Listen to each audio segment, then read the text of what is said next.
Good afternoon, ladies and gentlemen. Good afternoon, ladies and gentlemen and students. Good afternoon. We apologize for starting late. Computer department, raise up your hand. I've seen a lot of computer department. That's practically the... What other departments is represented? Electrical. Any other one?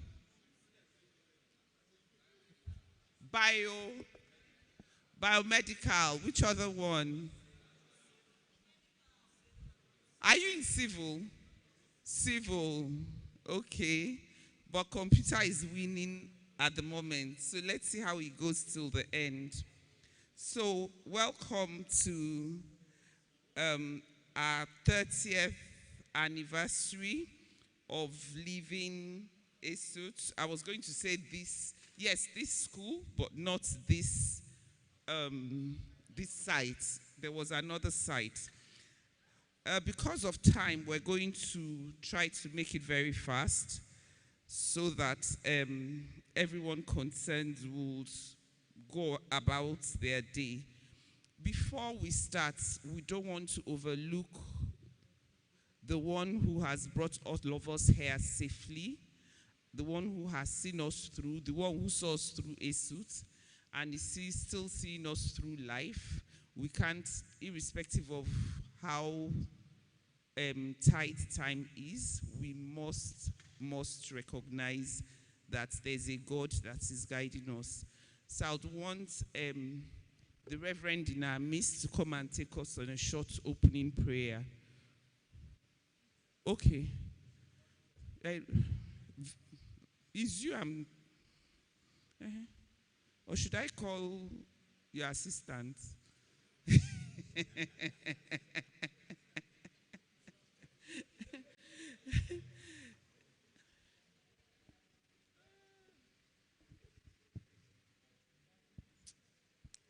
Let us pray.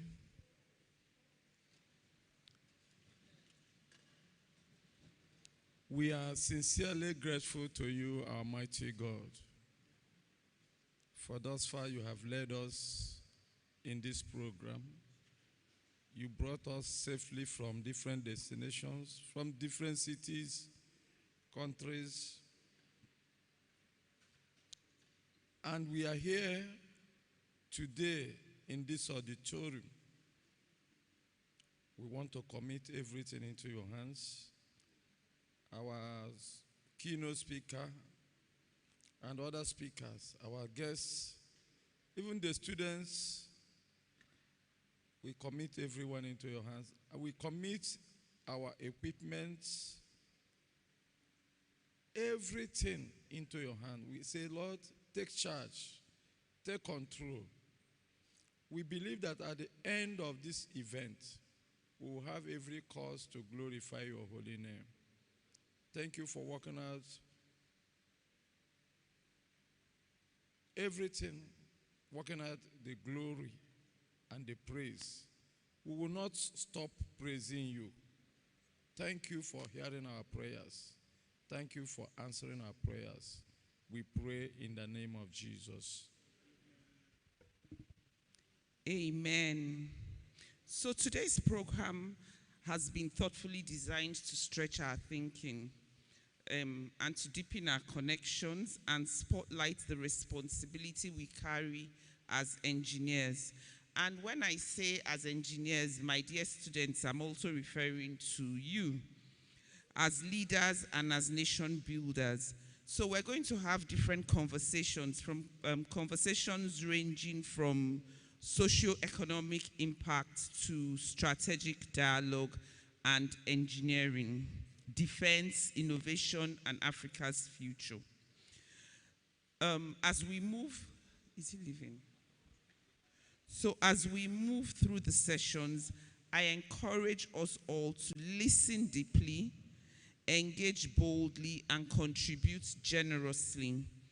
This is more than a reunion. As you can see, if it was just a reunion, we would have ended it in the hotel or in some resorts. It's a convergence of experience, of wisdom, and legacy. I'll encourage you, the students, not to take it for granted and to actually be like a sponge and soak in as much information as you can. Trust me, when I was in year one, if they invited me, I probably also would not have come. But on hindsight, I wish I did have the opportunity. Once again, you're warmly welcome. Let's have a purposeful, enriching, and memorable day. I will be introducing the keynote speaker shortly. Where is he?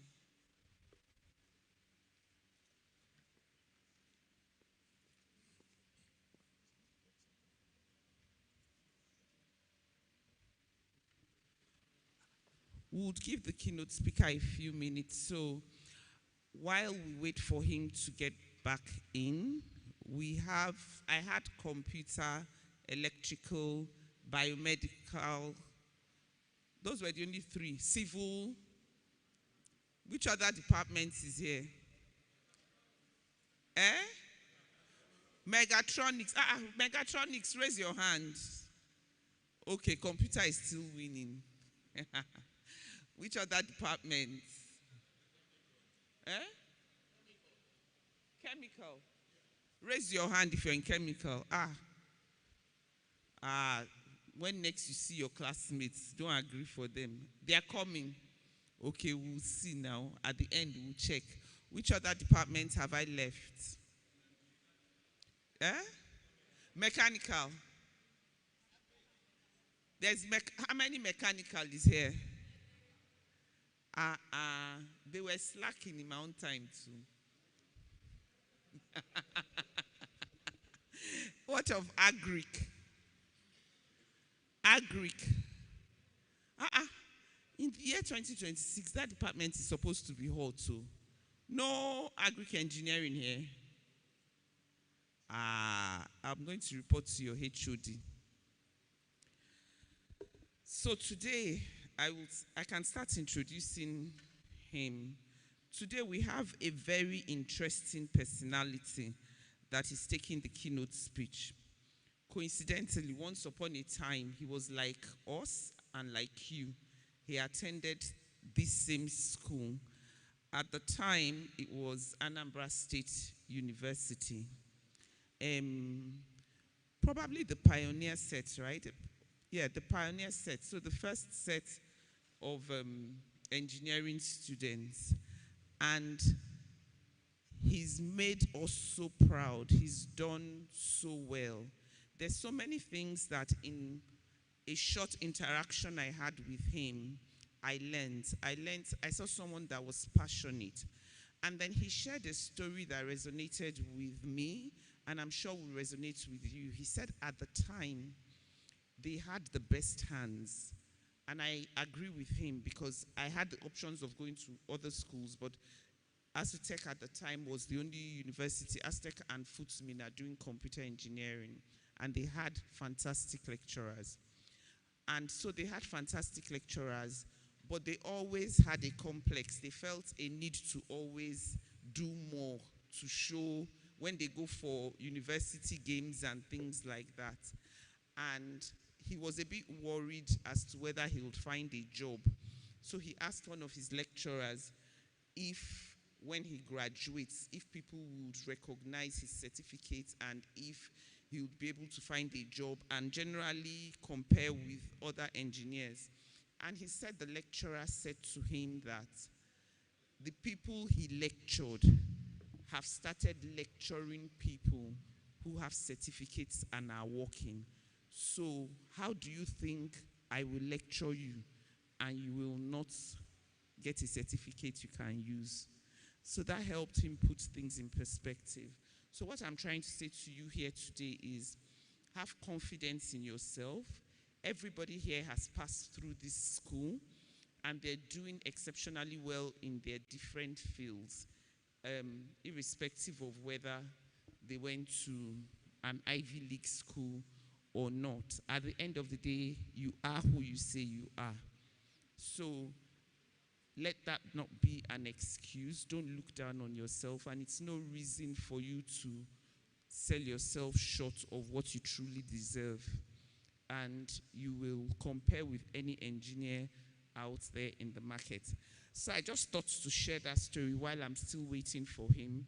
Engineer Godwin.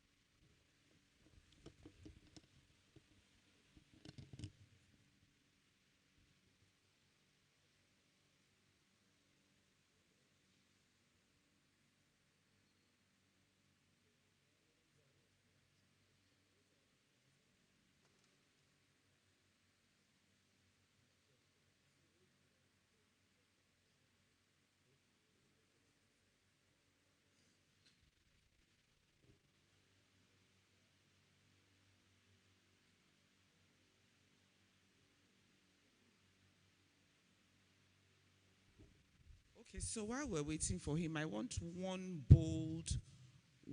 bold engineering student to tell me what he or she hopes to get out of today. When you were coming, what were you hoping to get out of today? Someone raised their hands. So there's no bold engineering student here. Thank you. I see your hand. What were you hoping to get out from today? Come. Thank you.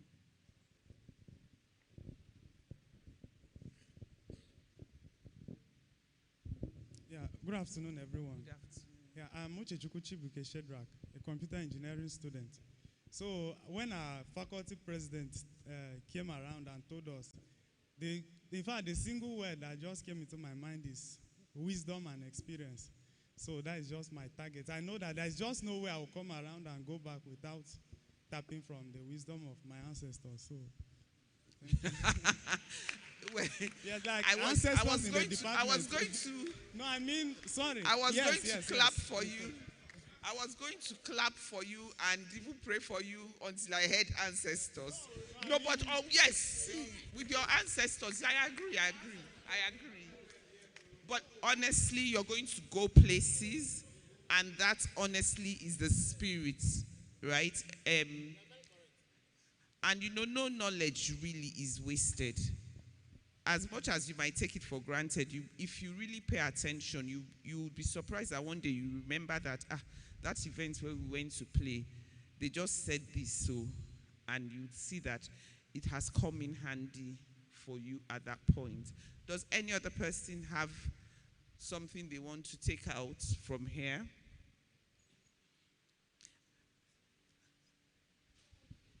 Okay, let him and then the other person. There's a guy behind you only.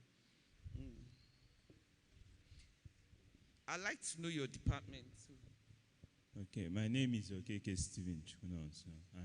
My department is computer engineering.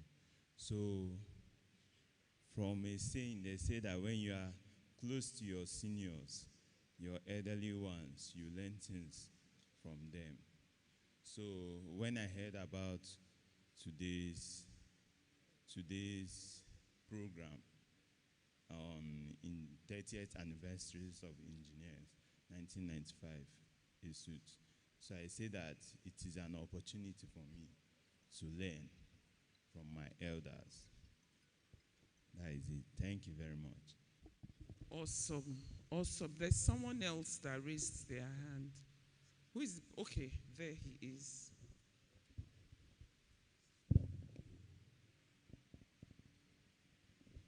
Okay, so good afternoon, my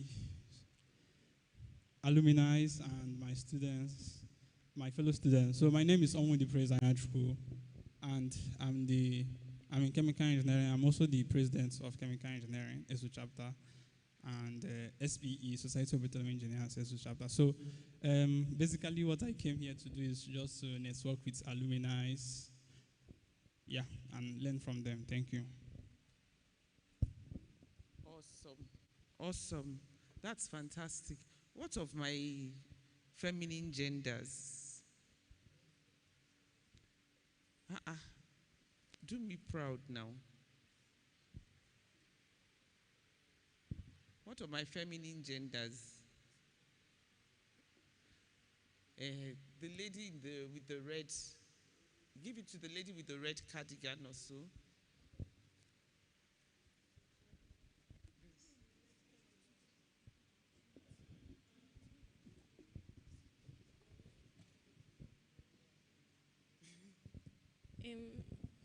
Good afternoon. My name is Grace Tochi.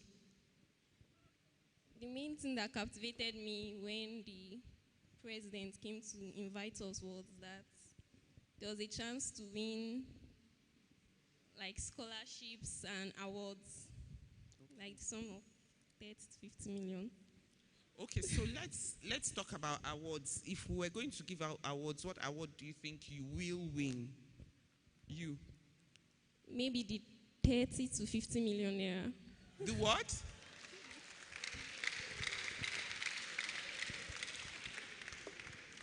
I like that. I like that. Is that the only one? Or maybe a scholarship. Who knows? We might create one like that. Awesome. Is there any other person?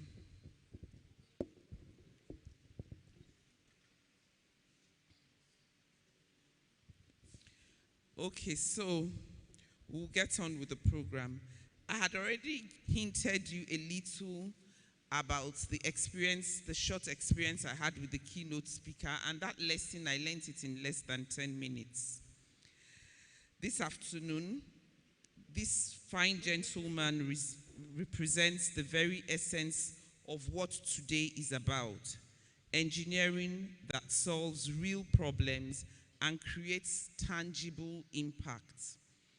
Professor Hippolyte Amadi is an engineer whose work sits at the critical intersection of technology, healthcare, and human need. He is known for his contributions to medical equipment development, particularly in the areas such as incubation and healthcare solutions. Today, I heard about jaundice as well, where engineering directly translates into saved lives and improved systems.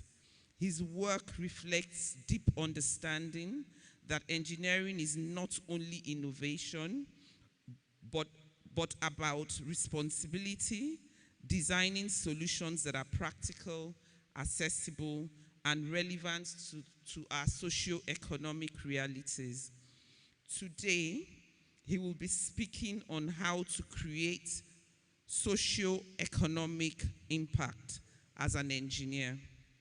A first-hand report, a conversation grounded not in theory, but in lived experience and applied practice. So, ladies and gentlemen, please join me in warmly welcoming our keynote speaker, Professor Hippolyte Amadi.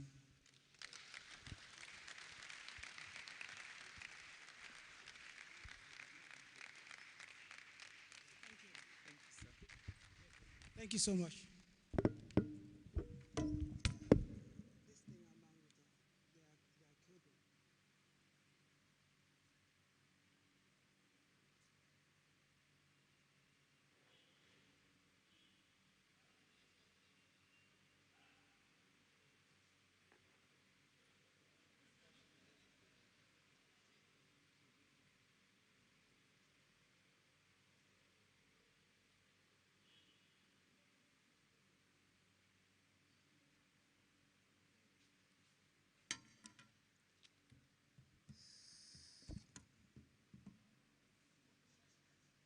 Yes, a keynote.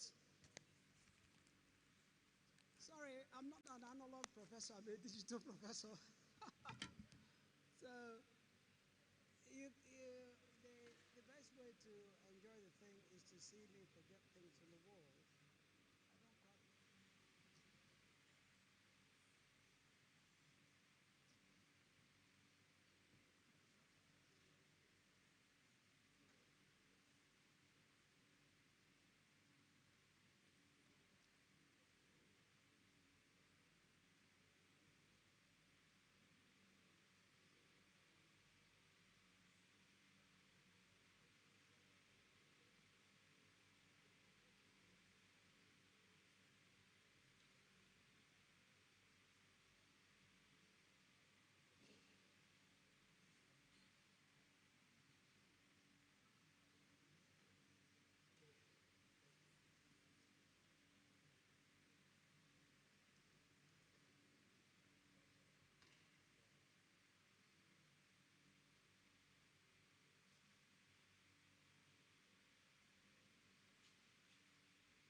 I don't quite.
Good afternoon, everyone.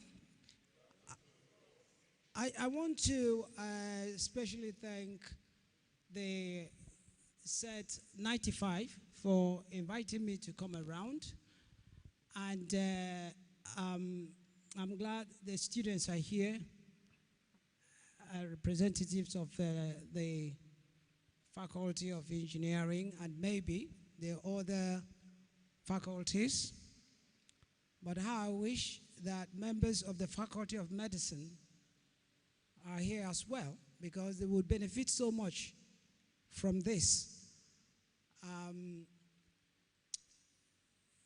glad the recent and previous graduates are here, and some few staff of the university are also here.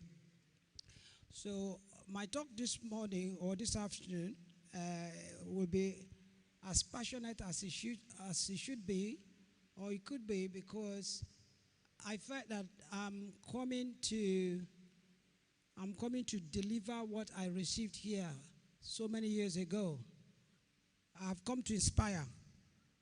I was also inspired from this university. And the people that met me when I came, I mentioned one name of one of the, one of the people that inspired me very early. And that inspiration I got had taken me to heights. And maybe there could be so many things I would say that would set the tone for the greater people tomorrow. Some of you are already creating waves across the nations. Some will require this my motivational talk to be fired on, that there's a possibilities. Some have dreamt about it, but they felt that it's impossible, so they abandoned the idea.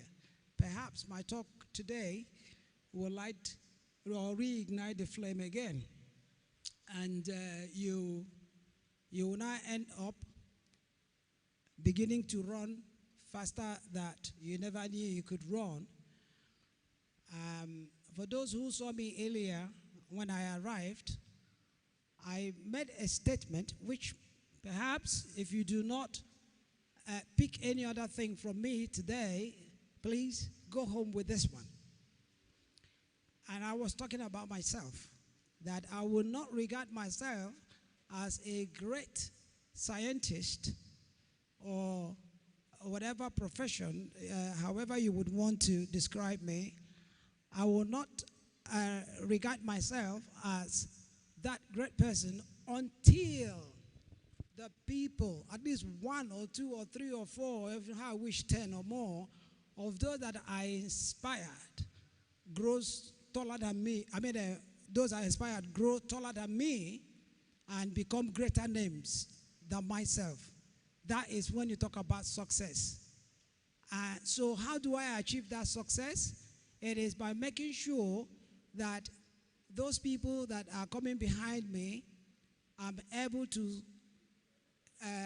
advise them on my failures, just for them to avoid it, and then save time. So if it had taken me 5 years to climb that step, because there were a lot of mistakes and failures and repetitions, so the thing took up all my time, my mentees would succeed in avoiding those things that will never work.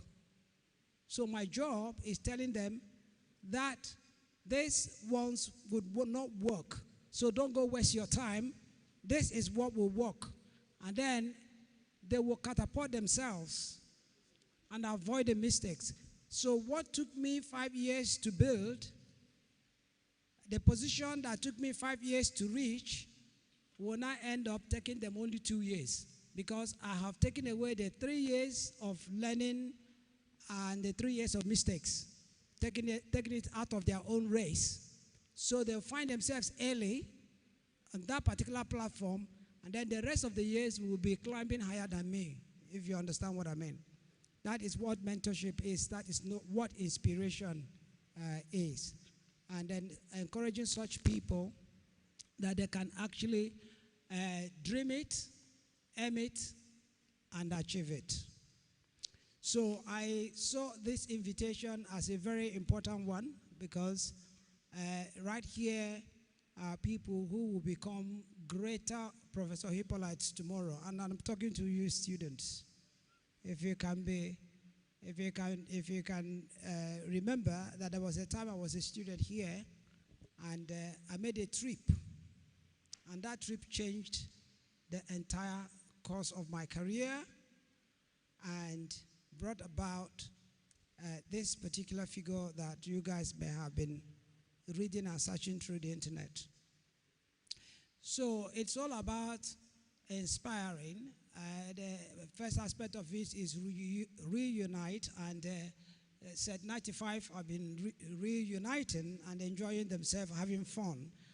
So, so today on this talk, we'll be talking about what might inspire you to heights greater than you already have, and how these could impact the society.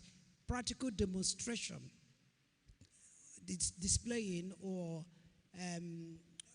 showcasing how such inspiration and response to it could help you impact society on a grand level.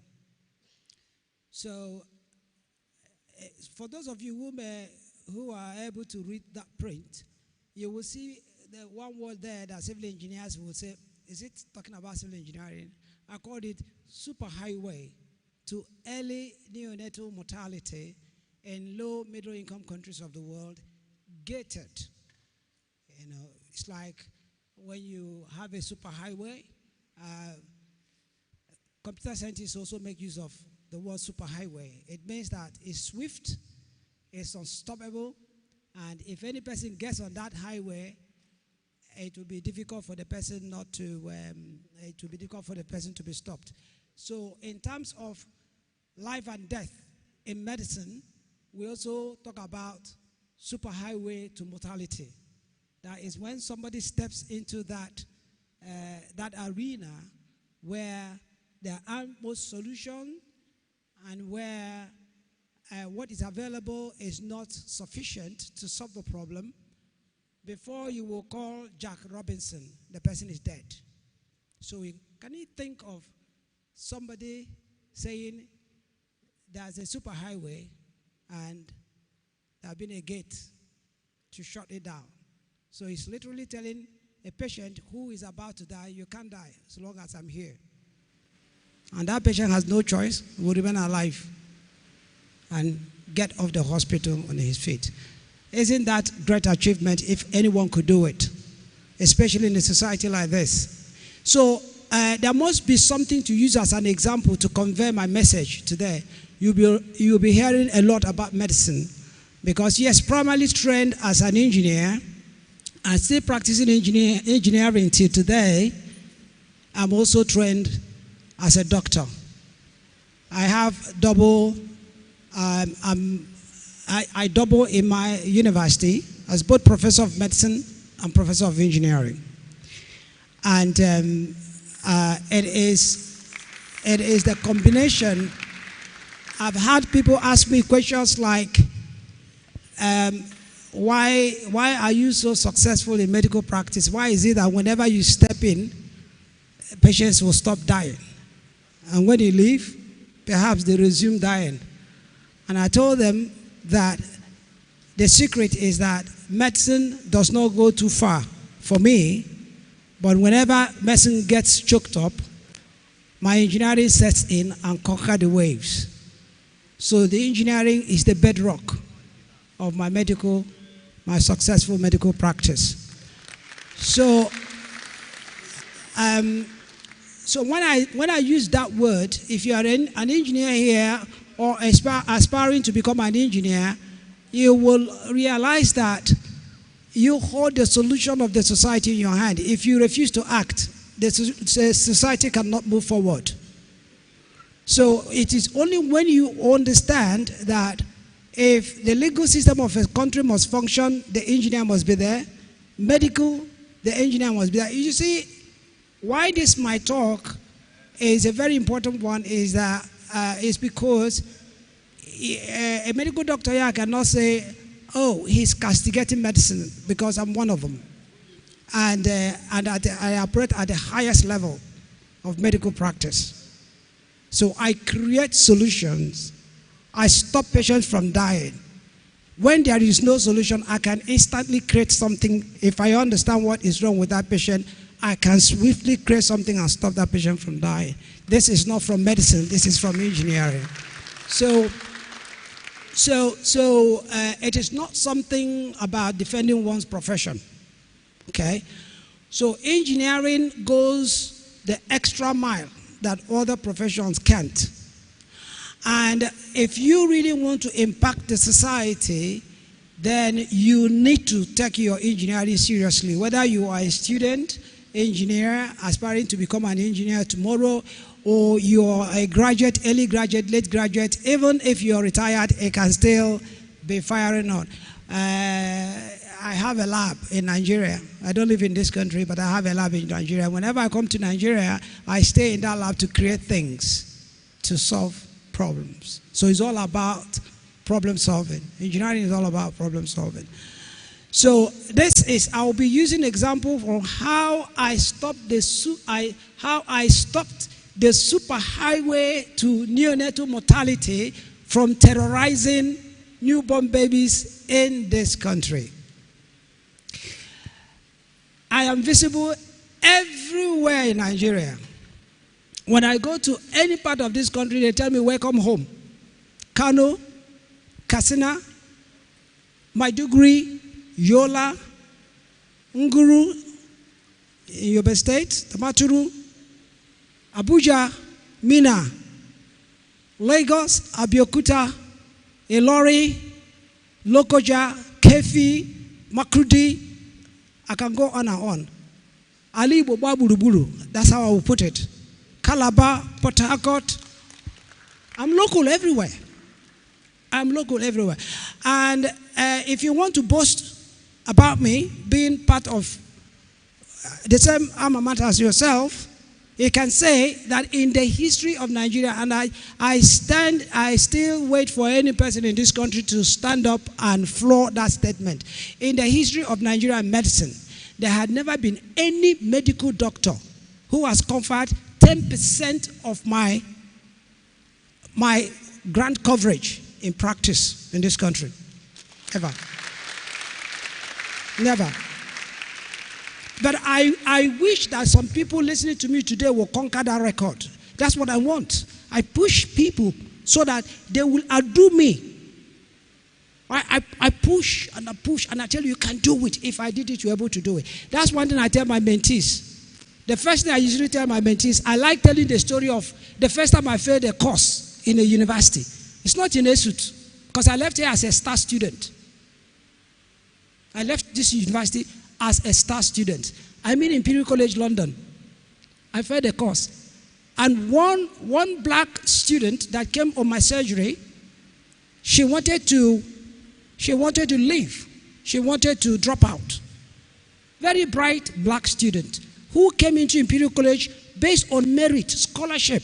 Even when I could not put my own daughter into Imperial College, this girl came, spent only 2 years, wanted to leave because she couldn't make friends.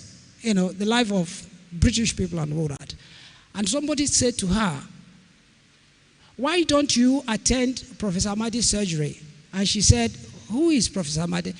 She is in my department, bioengineering. And that's why I'm happy to hear that bioengineering students, or you call them biomedical engineering, they are here. Fine. And this young lady wanted to leave. She had finished everything, she wanted to go. Somebody told her, Professor Amadi has got the same skin color of yours. And she went, there aren't any black professor in my department.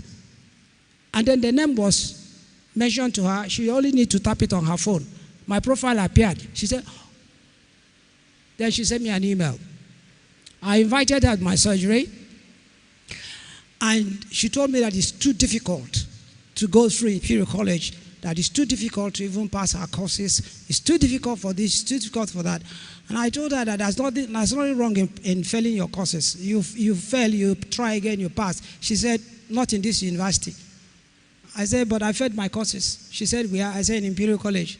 And you are now a professor. I said, yes. I said, you can do it. Anyway, long story.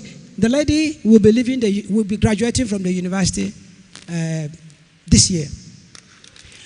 So it's just motivation, telling her that I could become this big professor today in this same department. I failed my course.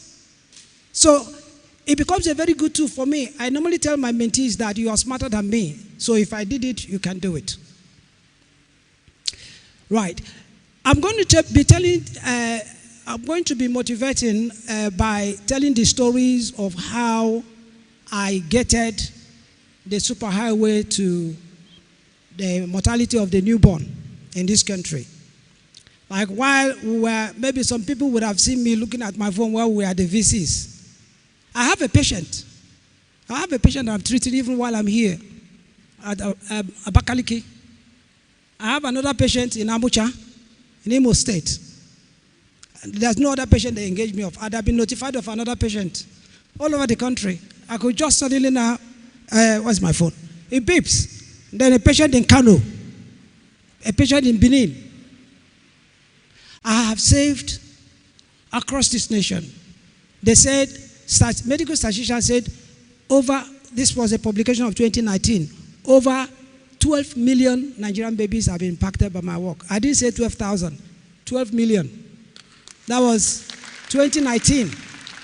So if you compound it in statistical terms, by now we should be talking of over 16 million or close to 20 million. So, and it was a very simple dream, like a joke, that happened in this university in 1987. I will talk about that in a while. So let me just, for some of you who were at the VCs, you would have heard me talk just a bit of, because it was necessary for me to talk about a bit of pedigree of Imperial College London, which many of you would know. This is where science is real. We push boundaries and we make technology to happen. So you should be glad that one of yours is among these forerunners or among these elites in science in the world. So we will always say we are Imperial, and we have the passion to move the world forward. And this is what my bioengineering does. So the whole things that you'll be hearing, which is really the product of a dream that happened here, had made me to be traversing through that country to that country. Yet, like I'm always there at Imperial College in London, but I have defied the difficulties of moving back and forth to create something that is undeniable in Nigeria. So undeniable that the Federal Ministry of Health can only cover their faces in shame because of what they couldn't do, collecting all the salaries they collect, living in Nigeria day and night, and somebody sneaks in and pushes the boundary that they can't push without demanding for one dime. It's also part of my motivation. If somebody who works in the Federal Ministry of Health of Nigeria doesn't like what I'm doing, then come on, get up and work. Because the Nigerian patients are dying because of their inefficiency. So if I can, from the diaspora, if I can come here, save lives in their volumes, in their numbers, across every part of this country, having an impact, what the hell are you doing in Nigeria? Sitting down and collecting salary, calling yourself a big professional. Very soon you will die, will put you in the graves. That's it. When you see somebody who is making impact, you will only start envying him, setting him up for people to do some funny things. So, and I talk to the younger generation, don't learn from them. Please, you won't go far. Learn from people who passionately want to change the society, and they are demonstrating it. Some of you here may have been even the product of my work. The younger people, if you're less than 30 years here, I may have been the person that saved you when you were small. Yes. Yes. Like my current work right now is the war that I've declared on neonatal jaundice across the southeast. A lot of people have come to say, why don't you want to allow the technologies to reach other parts of Nigeria? And I told them that this in science, this is called implementation research. It must be confined within a region, and I've chosen it to be southeast. So all across Igbo land, there are jaundice centers that are set up. There are 11 of them across Igbo land. Do you want the one closest to you? Do you want to hear the one closest to you? Did you hear you from me? Okay, I thought you know one. Oh, okay. Mother of Christ Hospital. You're from Imo State. Of course, there's somebody here from Akokwa. The center is at Urala, like I told you, right? So you're from Imo State. There are two in Imo State, all right? Urala, and did I say two? No, Imo State. Imo State has got Mbise, Mbano Joint Hospital, and my patient, right? But I'm going to leave it for now. So this is one of the patients I'm treating. They are calling, maybe there's a problem. They should be able to handle it. So There are 4 centers in Imo State, all right? Mbise, Mbano, Olu, and Amucha. The mother of child here in Enugu, the Bishop Shanahan Suka, Waterside, Onisha, and the Immaculate Heart Hospital in Po. Of course, Abakaliki, I have a patient there right now at my 4 hospital, Abakaliki. Then the St. Joseph's Hospital, Aba, and just across the Boland on that. And then, of course, University of Calabar Teaching Hospital, there are 2 outside. And Amina Center in Mina. Okay. It wasn't in my talk, it's not really at this point that I should be mentioning these hospitals. But these are the ones, just my war against neonatal jaundice. Because many of you may not know that a lot of all these people that are misbehaving along our streets are damaged by jaundice.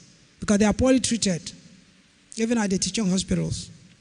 So now there's a technology. This is the most powerful phototherapy machine, neonatal phototherapy machine in the world. That's what these centers are using. And they had no business with the Shakarayan doctor or the Shakarayan NEPA. Sorry, I like coining words just to drive my point home. You know, you understand what I mean? Because NEPA will never give you power. Abi? And doctor will tell you that, no, he cannot come to the village to save any patient. Bring the patient to the town. Before the patient gets to the town, the patient dies. I created a technology that doesn't need them. It doesn't need your NEPA. And it works 24/7, non-stop. So even if you're in the village, you have the killer jaundice, you get saved right there. Pay a visit to any of the centers, the one that is closest to you. When you go, you say, you know, Professor Madi is my alma mater. You know, we belong to the same alma mater. So I want to see the jaundice room. That's what is called the jaundice room. That is just one. That is, of course, the most recent. The most recent. There've been 3 big aspects of the failure of human life at the early beginning. Jaundice is one of them. There are 2 others which I mentioned while I go through this. This issue about jaundice is actually my last slide, but you have it. If I don't get to my last slide, you already know about it, okay? So,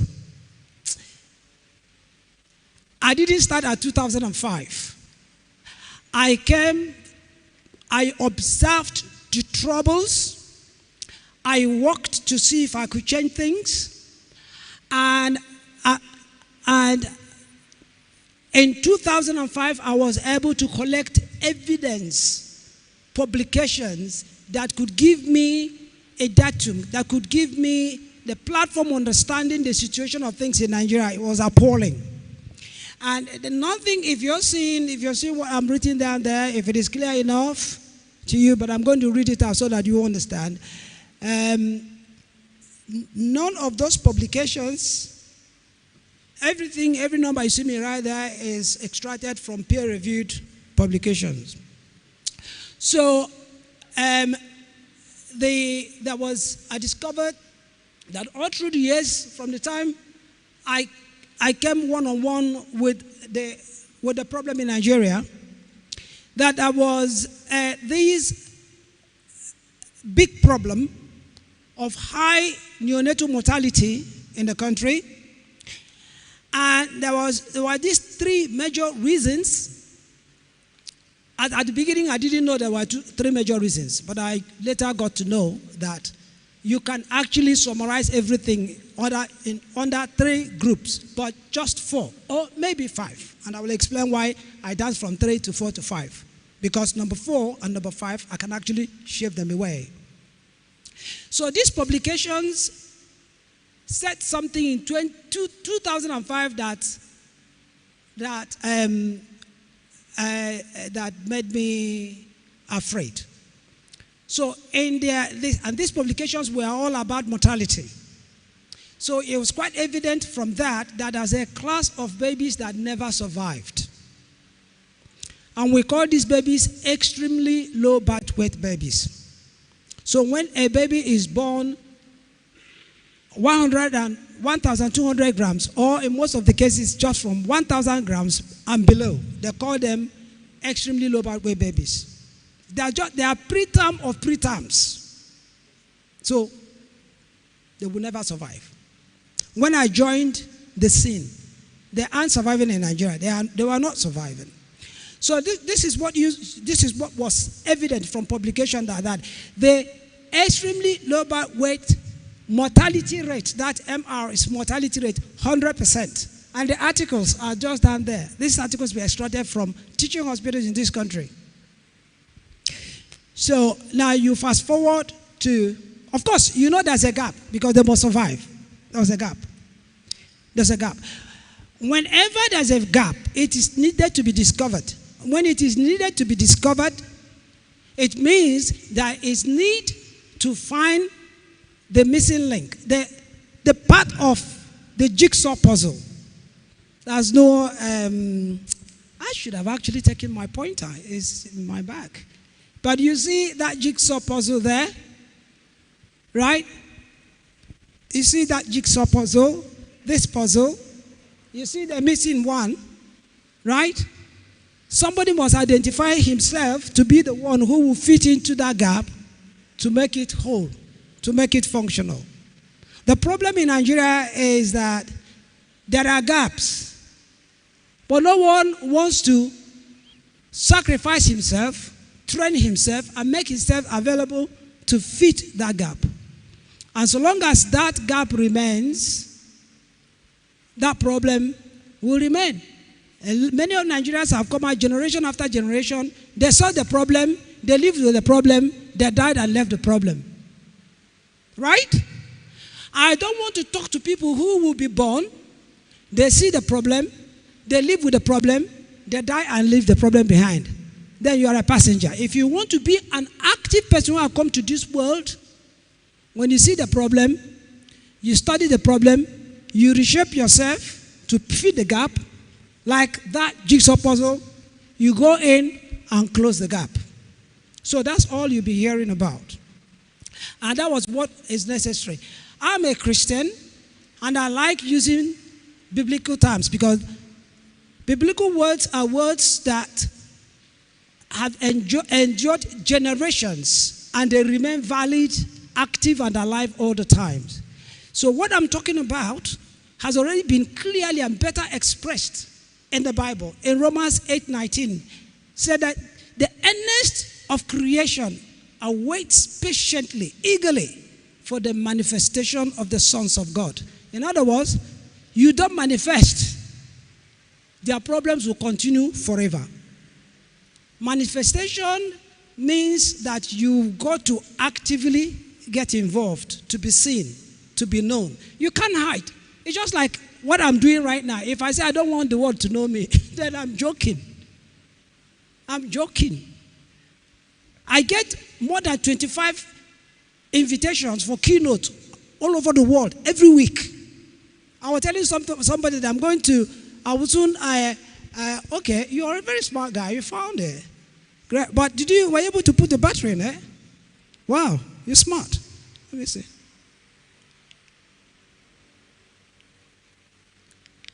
I'm not sure that the battery is good. Can you try it? You try it and see whether the laser pointer will come up. So that's where you activate the laser. Anyway, so it is important that we do not allow the earnest of creation to suffer forever. You must manifest. If you want to manifest, you got to deny yourself certain things. It's not every burial that you will attend, every marriage, wedding that you will attend, every disco party, everything. That's time.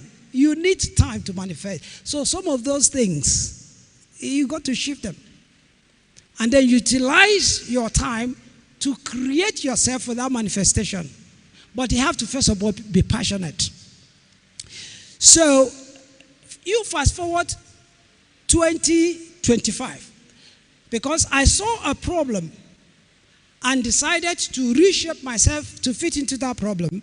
That same set of literature that I analyzed in 2005 have been reanalyzed around the same setting by 2025 with the literature supporting it, and what you have now is extremely low birth weight babies, 0%. 20 years ago, it was 100%. The same centers, 2025, 0%. If somebody did not try to fit into that jigsaw puzzle to cover that gap, 2025, you will still be seeing 100%. It was a journey, it was a process. But in 20 years, we have a different result. Peer-reviewed journals. Okay. I want to pay tribute at this point to the great men who have worked with me for so many years. Thank you. Great men who have worked with me so many years. There's somebody that would have iconically been in that picture because I said that there are too many people who have worked with me. I remove him because each time I remove him because whenever I see it, I get emotionally distressed because he lived in this town and he was actually the only person that is not my Hall of Fame that lived in this town. Is a professor at UNTH. He died. Okay? He died. Of course, he reached 80 years of age before he died, but I would have loved that he remained. These are people who looked forward to seeing my greater days. They predicted it. They believed in me. They pushed me hard. They inspired me. They encouraged me. And his name is Professor J.C. Azubike. So these other people, you may not know, may not know them, but these are the great people that have worked with me. So I'm not just a single man champion. There are people who have actually assisted me. So many of them are still working with me. Even now, because I have one of my staff that is still there, this guy, Chooks. So a great guy. He handles the logistics, my logistics in Nigeria. So great guys. And some of them are still active professors working like Benga Mogulu. He's a great guy. He's a Yoruba guy. This guy happened to be my PhD supervisor. He's a member of my research group. And a very great professor, Professor Anthony Bull. They're all members of my research group. And they deserve to be commended. So I just need to say that there. Now, some of you may have come across this book, Born to Live, Not to Die. Born to Live, Not to Die was published in 2020. And by the way, Professor J.C. Azubike was the person who delivered the global address on the book in 2020. Delivered it August 1, 2020. August 19, he died. That was his last outing. So, people wanted to know, a lot of people from across the world, every person was just saying, how did you break forth from obscurity? How did you get here? The question, of course, there are only a few occasions where I would have the strength, the time, the ability to begin to tell people how I moved through life. So I wrote the book, Born to Live, Not to Die. It is a book that tried to expose the things that could have made it impossible for me to get to the point where I'm called the Professor Amadi that is globally known, and also the activities, the events, and the people who were behind the events that encouraged me not to stop. So the book talks about the evil men in Nigeria and the good men in Nigeria. The evil men who don't want things to happen, and the good men who wanted things to happen. Many of you here that know Professor Mobison, when he was in this university, he used to make a statement like that. Say, Mobison would say, and this thing really inspired me. And he would come to you and say, Hippolyte, you know what I do normally say? There are three people in the world. Those who make things to happen, those who watch things to happen, and those who don't know what the hell is happening. Three. And he said, try to belong to the first group. For those of you who went closer to Professor O.U. Mobison, you will always remember this. And his word will always echo in my head.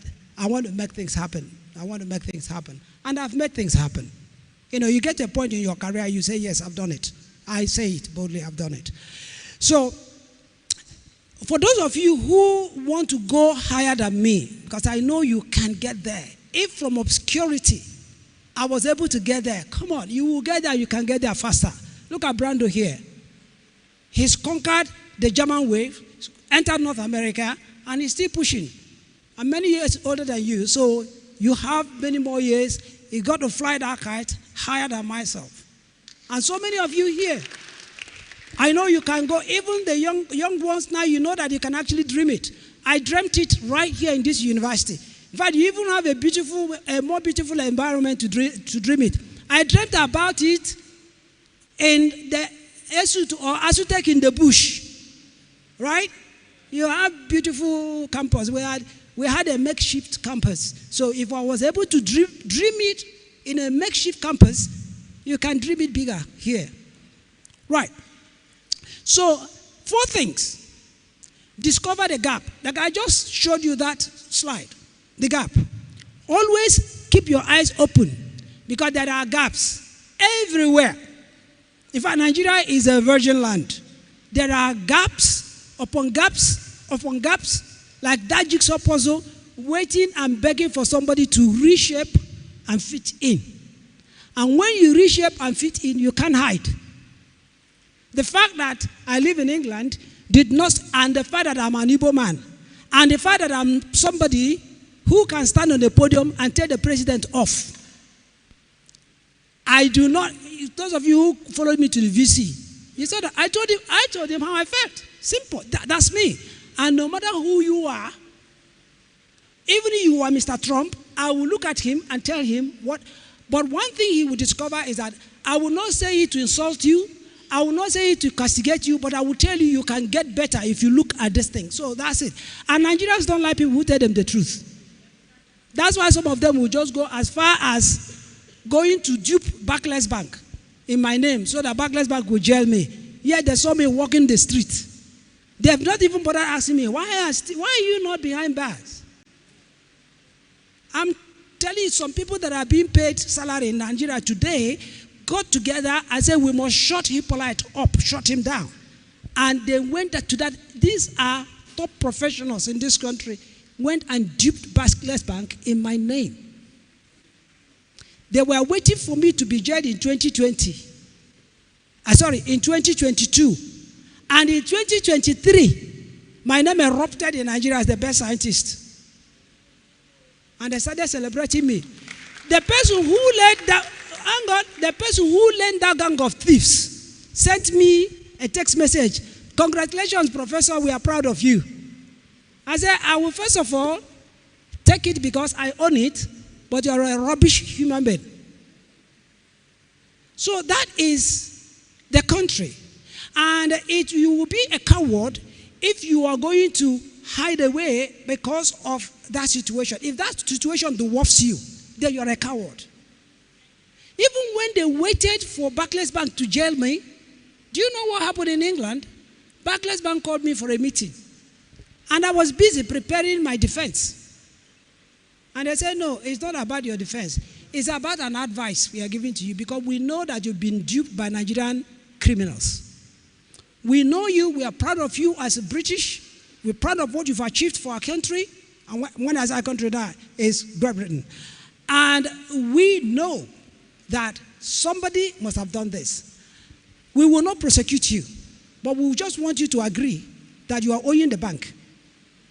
Of course, I have to agree that I was owing the bank because I was tricked into it. Just because I wanted to save the Nigerian babies. And what I'm talking about is a connivance of your Federal Ministry of Health. Top professionals there. Master 419ers. They are not there to save any patient. They are there to divert money, fill their pockets, and kill those they want to kill. I didn't go to jail. But I'm owing, I'm paid gradually. I'm a teacher. It's only in Nigeria that professors are rich men. We are rich in knowledge, not in money. I have no business competing with an Onisha Head Bridge trader. He didn't spend many years in the university like me. Why should I be competing with him? He keeps 10 decking. I'll put 10 decking. I know, it means that I don't know who I am. I am rich in knowledge and I can flaunt it. So when it comes to money, count your money. I tell medical doctors that we have a currency. The currency is not Naira bill. It's not pound sterling. It's not dollars. Our currency is life saved. You just heard me mention a number. Right? I said 12 million in 2019. Maybe by now it's more than 20 million. I do not want to assess myself. The other assessment was done by a medical statistician. It's not a small medical statistician. A one-time statistician general of a state who claimed to have followed my work for many years. You've read a lot of information in the literature, on the internet about me. So you tell me that you're rich because you have 20 million naira. I'll tell you I'm rich because I have 20 million human beings. Because that's my currency. That's my currency. I see a doctor, I say, doctor, are you successful? He say, yes, I'm successful. Look at my decking number 1, decking number 2, my car number 1, car number 2. Come on. Is that why you studied medicine? Is that why you studied engineering? Nah.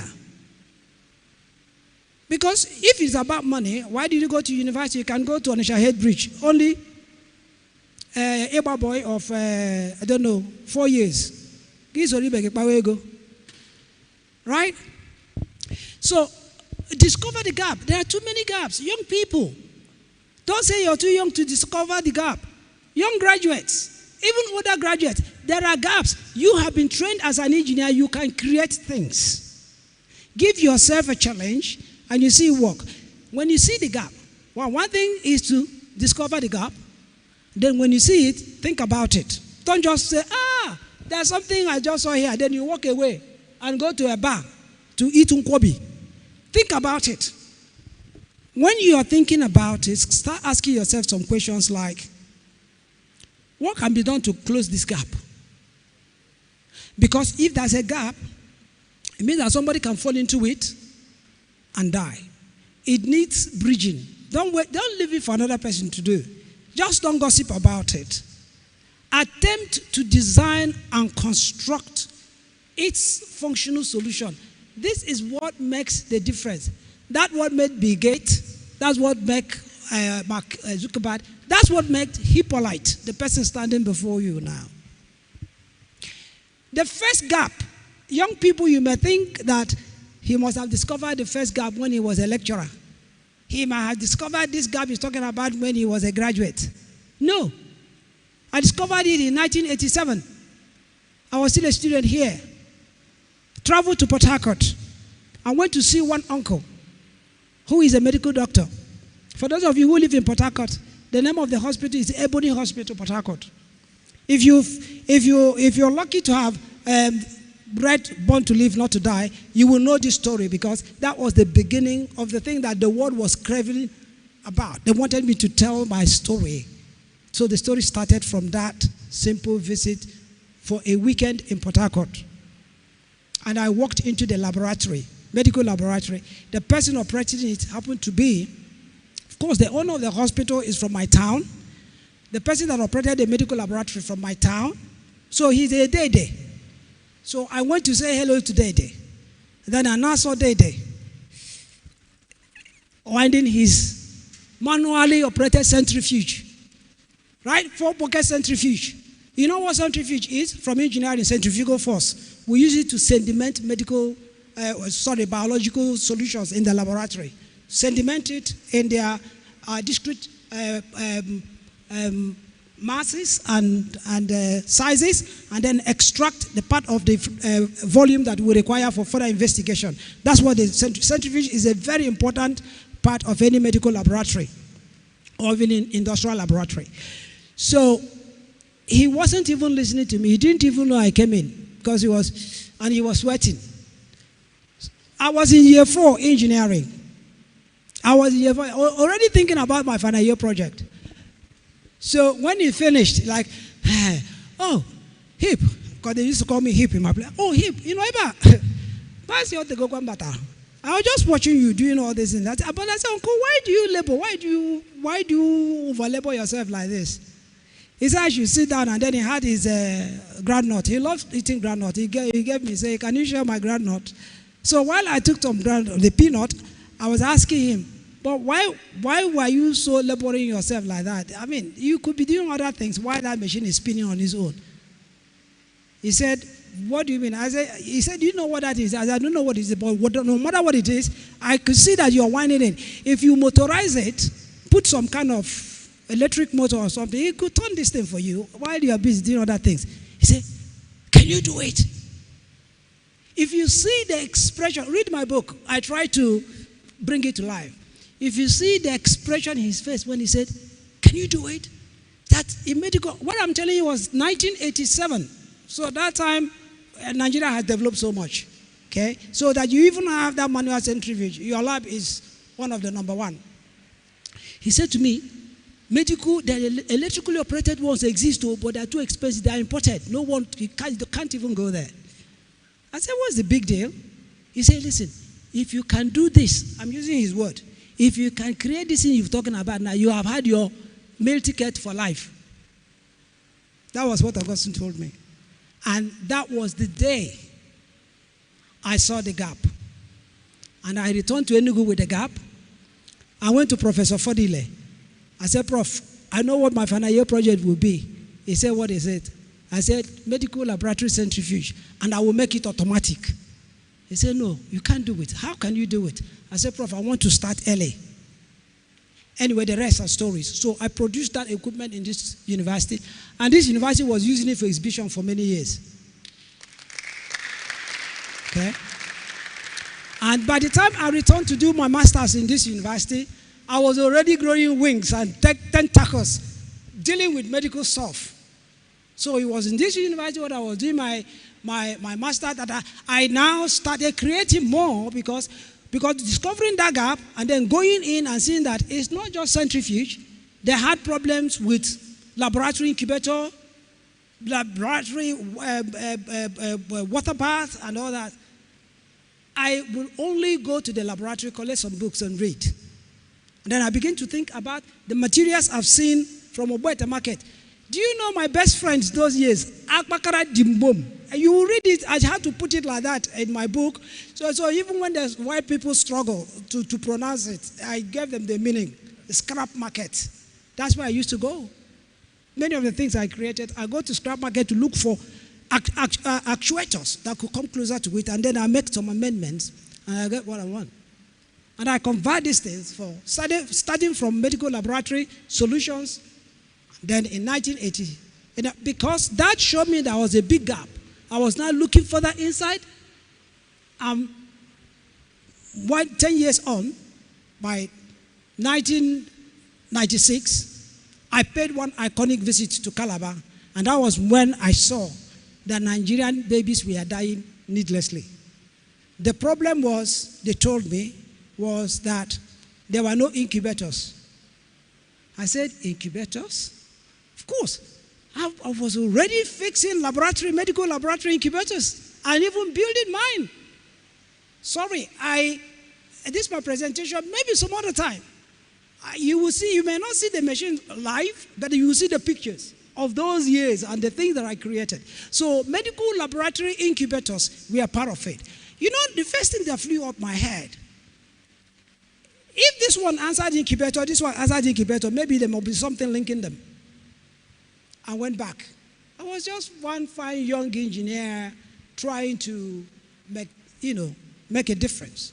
I went to the laboratory. I told Calabar people, would you want to give me the box? So they detached the power unit.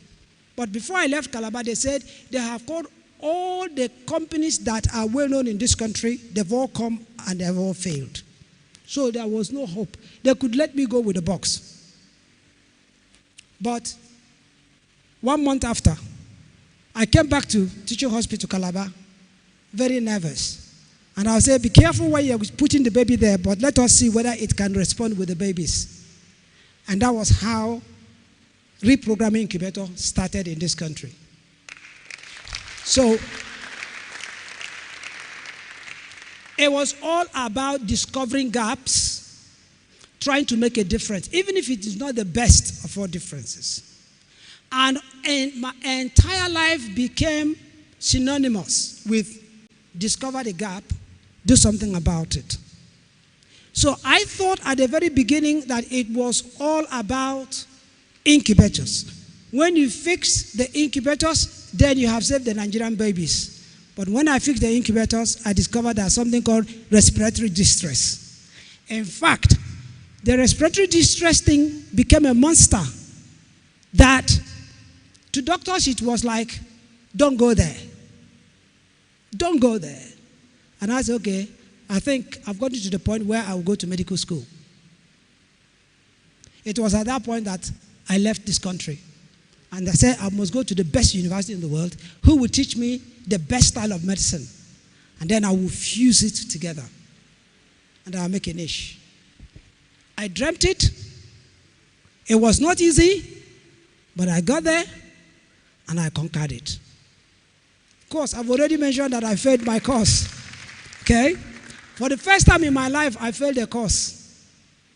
First time in my life. Imperial College is not a place you go to and the academic environment will so much intimidate you that you will breathe first because you think that those guys are small monsters. But I didn't give up. And I was able to finish my course and had my degree and moved on to do my PhD, specializing in orthopedics. And by the way, you know the reason I specialize in orthopedics? I could not find the person who would give me what I wanted in pediatrics. Yes, at the prestigious Imperial College London.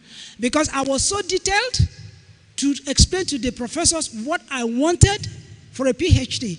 No person could say, I am the one to give it to you. Because they say the truth. If it is in this country, you will agree and then you will waste the life of a student. Waste all his time. Because you wouldn't even be there to supervise his work, let alone knowing what is going on. I'm talking to the professors now. Those of you who are professors here. You damage students. Give them no academic surname. Just like Futo. 2005, I tried to have Futo midwife proper biomedical engineering. But because one person wanted to selfishly be where he wasn't supposed to be, he damaged generations of students. And I told their VC that time, I said, you are creating something that you will regret later on. Dismantle this department. They invited me to come and advise them. That was, 2005 was 20 years ago. So, if any one of you do know about the mess at Futo, maybe what you did not know was that 20 years ago, I was invited to come and look at that curriculum. I looked at it, I had a meeting with them. The idiot that created that damaged students was there in the meeting. I said, dismantle this department and set it up appropriately. I even offered them that I will convince my head of bioengineering department in Imperial College to come and midwife it. Because somebody felt that if the right thing was done, he would no longer occupy the seat he wanted to occupy. He refused. For those of you who know the story, you know the generation of students that are damaged. Many of their graduates had to go back to the university. I don't know whether some of you know. And many professors are doing all these things. You do it, you think that you're too smart, but you damage it. See, I have come here to motivate these young people because I want them to grow taller than me. By the time they get to my age, they will be bigger, monstrous, well, in the right sense, professionals. I will just be like a dwarf. They will only say, I was motivated by Professor Amadi. Like you hear me now say, I was motivated by Professor Oliver Mobinson. Right? But Oliver Mobinson didn't climb to my height. He didn't. In fact, if he stays in the grave to see me, what I'm doing right now, he will say, that's my boy. That's what I want to say. Some years, if I'm still alive, I see you guys tomorrow, I say, yes, he was under the sound of my voice. But professors here sit on students. It's unfair. Look at that thing. It took Nigeria should wake up, oh. The world has moved on. It took a professor from Michigan. I just felt like, okay, then I'm going to bring, what is that? Oh, I didn't mean to go there. So, there was a conference that happened in Abakaliki earlier this year. And their guest speaker, their keynote speaker, is a professor from Michigan. It's a conference of, okay, I should be wrapping up. This professor from Michigan is a neonatologist. And this conference is about all Nigerian neonatologists and neonatal nurses. They gathered in Abakaliki. And in his keynote, somebody said, and I'm talking, this is one doctor, a consultant from the teaching hospital Abakaliki. He said, Professor, if that guy from Michigan used 20 slides, 11 out of the 20 slides were extracted from your work, hook, line, and sinker. So I asked him, what is the name of the professor? He told me. I searched the professor out on the internet, and I found her. I sent her an email. I said, did you speak in a conference in Nigeria in Abakaliki? Of course, from my signature, the signature from my email, he saw Professor Amade. But by the time I woke up the next morning, because of time difference, her email was sitting there. She said, wow, so I could meet you. You are the icon. He said, let me tell you, I not only attended a conference in Nigeria, but I backanized your work. Because all I said was your work, because I found no other thing. Not even my own idea could not go any distance. And then she now put, why is it that Nigerians don't know what you have done for them? Because according to the man in Abakaliki, he said that the professor said every Nigerian problem concerning newborn and the solution, they are in that particular article published in 2004. And she was right. But Nigerians will never, because they don't want to change the problem and save the neonates. I'm told that my time is up. So let me see what I can pick up very quickly. You see, everything you're seeing there, these are barrage of problems, all those things in red. There are, because I got to a point in my work trying to save the Nigerian newborn that I asked myself, is it all? Are there more? I have grown, I've known the techniques, I was already PhD, I've been trained in orthopedics, but I had to transfer my skills to neonatology. I had to come back. I was trained, my PhD was in orthopedics. If you read my book, you will hear the rest of the story, how going to orthopedics and then finally finding myself back in neonatology to actualize my dream. And when I now have the skills to do research, to create, to be very scientific on any aspect of medicine I wish to, because I've now been licensed to do that. So I was able to now ask myself, is it all, are there more? And everything you're seeing in red, these were problems untouched. So there's no way the Nigerian child will survive. If I wanted to stop Nigeria from high neonatal mortality rate, all those things would be addressed. So one after another, quietly but consistently across the entire country.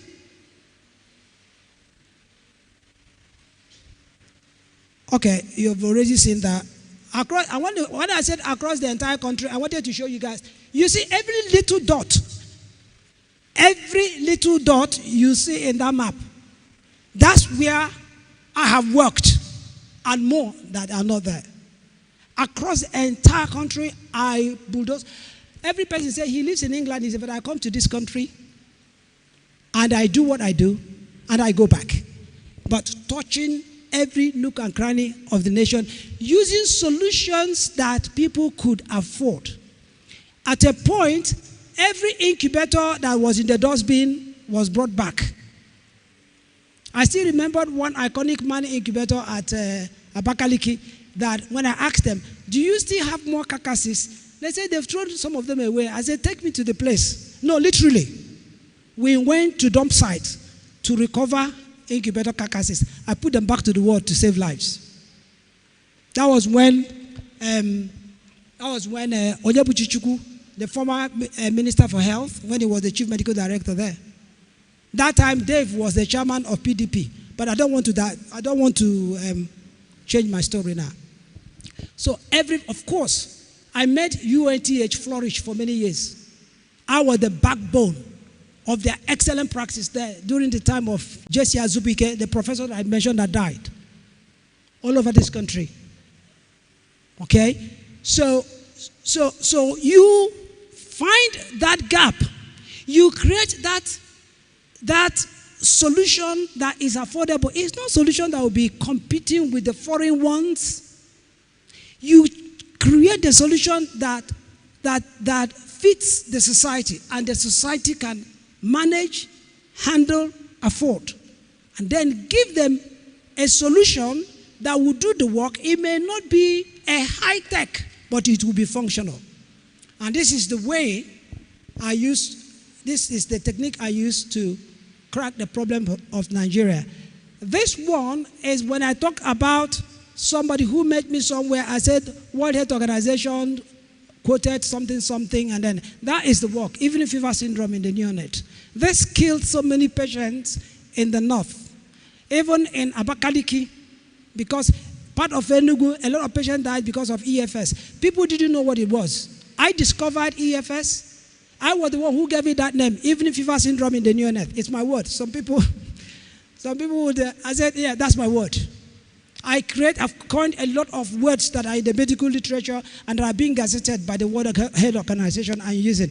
So this research was an epic research. It was on the WHO website for many, many years when they were trying to tell the world as a solution to evening fever syndrome in the neonate.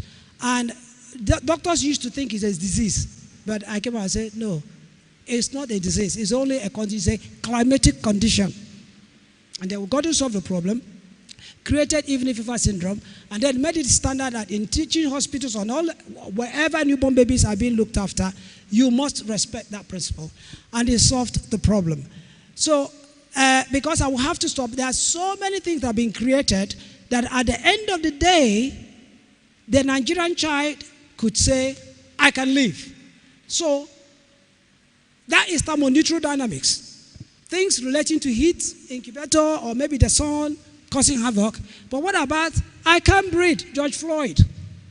I can't breathe. During COVID in this country, because if you also want to boast about me because I'm part of ESUT', boast with this one. It's quite funny, but it's one of those things that make people say that they don't understand Hippolyte.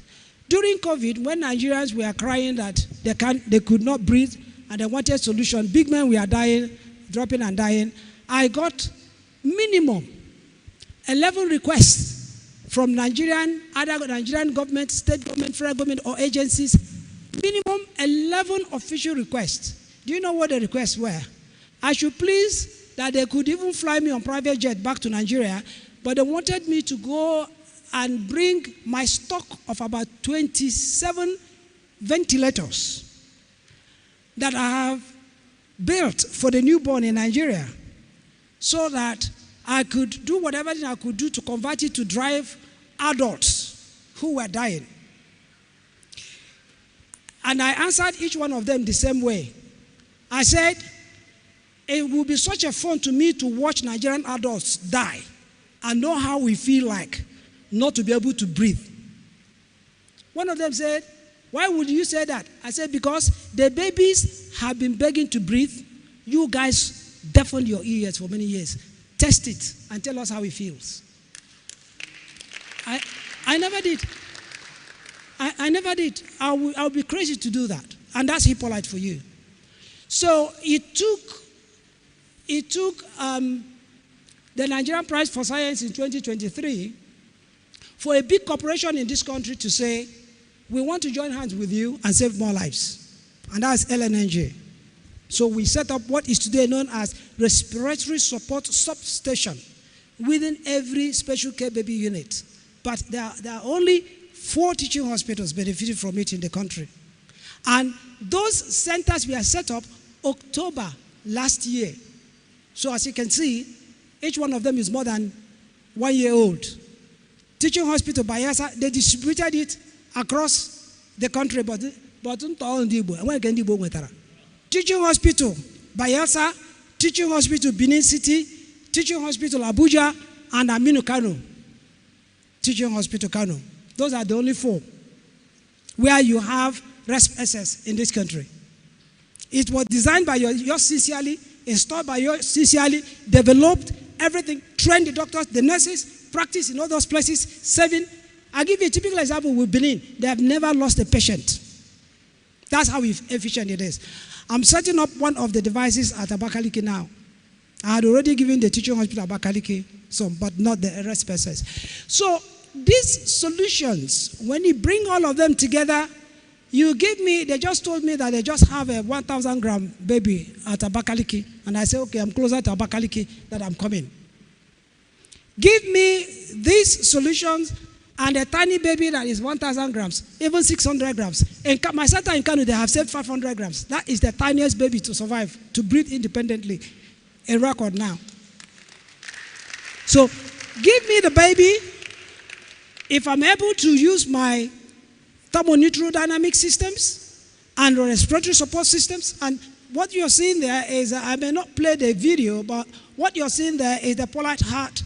Well, that was part of the technology that won the Nigerian prize anyway, because it's all about respiratory support. So that is the device. That thing is not even powerful enough. It's not. So that is still. This is a later model of the system. This particular one is at my 4 hospital, Abakaliki, and that is the one that is running across these teaching hospitals. And these machines were all built here. Don't start thinking that it's built in London and shipped down here. No, no. I have a lab in Nigeria. I don't want to tell you where it is. So we built it, and then we use it to fortify these places. That is the Polite Heart, the latest version. So this is one of the substations. This one is the Abuja substation, the one in Abuja. Let me see whether I see another one. Anyway, so it's just similar. This is a substation in Abuja. So there's one like that in Bayelsa, in Benin, and in Kano. And then some of these private places that I'm setting these things up to help them save lives. And they know they give me any money. They hear I'm so, I do it free. Like all these Jondi rooms that you see me set up, 11 of them now across the southeast. They don't give me any money. I am the one that is doing it. That's why Bishop Honor called me a foolish Igbo man. I'm sure that those of you who do social media, Bishop Honor may hear it. Now I say, your Lordship, you called me a foolish Igbo man. No, be so. You know why he called me a foolish Igbo man? When he wanted to do his speech, he looked at me and said, you know you are a very foolish Igbo man. He said, so many of these doctors looking at you here, they will come to this hospital, they'll take away the one we have to go and build their own hospitals will be functioning, this one will be dying. But you're bringing what you have to the hospital. So you're a foolish Igbo man. Okay? So I do it out of my heart. That's why that equipment I showed you, the name is Polite Heart. I am Hippolyte. It's Polite Heart, the heart of Hippolyte. Okay? So they all have meeting. I've talked about the Jondi rooms. This is the Polite Ultra Lumen. That is the most powerful phototherapy machine in the world that I talked about. That is what they are using to save these jaundice patients across the Igbo land now. But it was instigated by a gap, a knowledge of a gap. You see that woman, many of you have seen this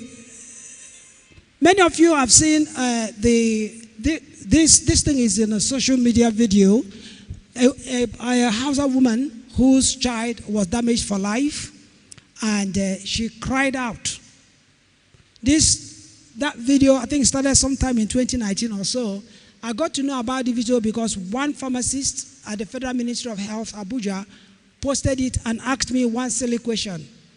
I don't need to tell you the question that he asked me because I was angry.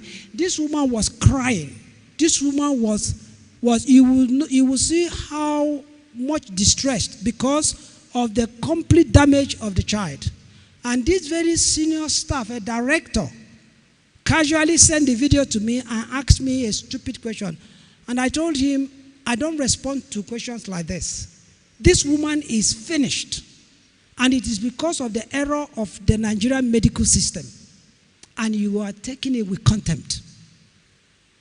So that was a gap I saw. And I said, Jaundice, wait for me, I'm coming. So the process brought about the Polite Ultra Lumen. The Polite Ultra Lumen does not need the doctor. It does not need your NEPA. It's in so many places I've called. The ones closest to you can go for excursion. When the patient is there, you save the patient. Either in the village or in the town, wherever it is. That is the kind of gaps you must be discovering, because you've been trained as an engineer, whether you're in oil and gas, you're in agriculture, you're in medicine, it's all about engineering solutions. You're in medicine, as I am. Yes,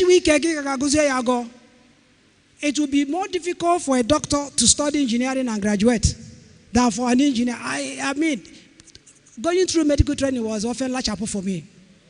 Okay, yes, boss. So no person will shut me down because you belong. I'm a fellow of the Royal Society of Medicine. I've reached the highest rank in medical practice. I've reached the highest rank in engineering practice. I'm a fellow in both professions. I'm a professor in both professions. So I don't know what you're going to tell me. I'm going to stop here. I don't know if I have motivated anyone. I don't know if I've inspired anyone. But don't forget, if Hippolyte could do it, you can do it many times over. Because I'm not the brightest. Thank you.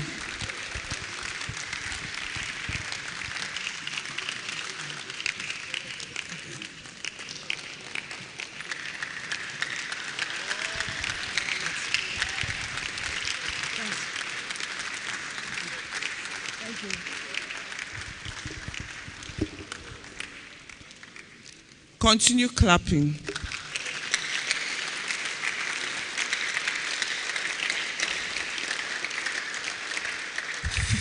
Thank you so much, sir. So those, you can sit down. So those of you that were wondering, I know. Okay. Those of you that were wondering when I was reading about Professor Amadi, I'm sure you agree with me that I didn't even do justice. Am I right? So thank you very much, sir. Thank you for such a profound and inspiring address. You've challenged us to look beyond our limitations, and you've reminded us that Africa's future is shaped not by what we hope for, but by what we are willing to dream, earn, and achieve through disciplined action. Your work stands as clear proof that engineering, when guided by purpose, can transform systems and uplift society. We're grateful not just for your words today, but for the impact you have created and continue to create. Your message reinforces that the engineer is not a passive observer of society's problems, but an active builder of solutions, someone capable of changing systems, shaping outcomes, and influencing the future of Africa. Thank you once again for grounding this conversation in clarity, responsibility, and hope. On behalf of my classmates and I, and my fellow engineers, I will keep calling you guys engineers, we want to say a very big thank you. So, we started a bit late, and so we had to just get on with it, and we did not have the opportunity of introducing the chairman of today's occasion. And it's with such huge honor that I want to introduce the chairman to you.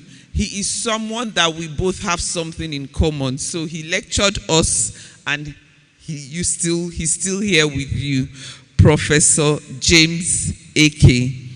Thank you so much, sir. And like yesterday when they were giving all those glowing tributes, I wasn't among. I was scared then, and I'm still scared now. There's nothing glowing about it. Thank you, sir. Please come and give us a few words. I also want to recognize the presence of the Dean of the Faculty, who will speak to us briefly, Professor Thompson Chime. Thank you very much, sir. Well, I normally start by saying praise the Lord. Praise the Lord.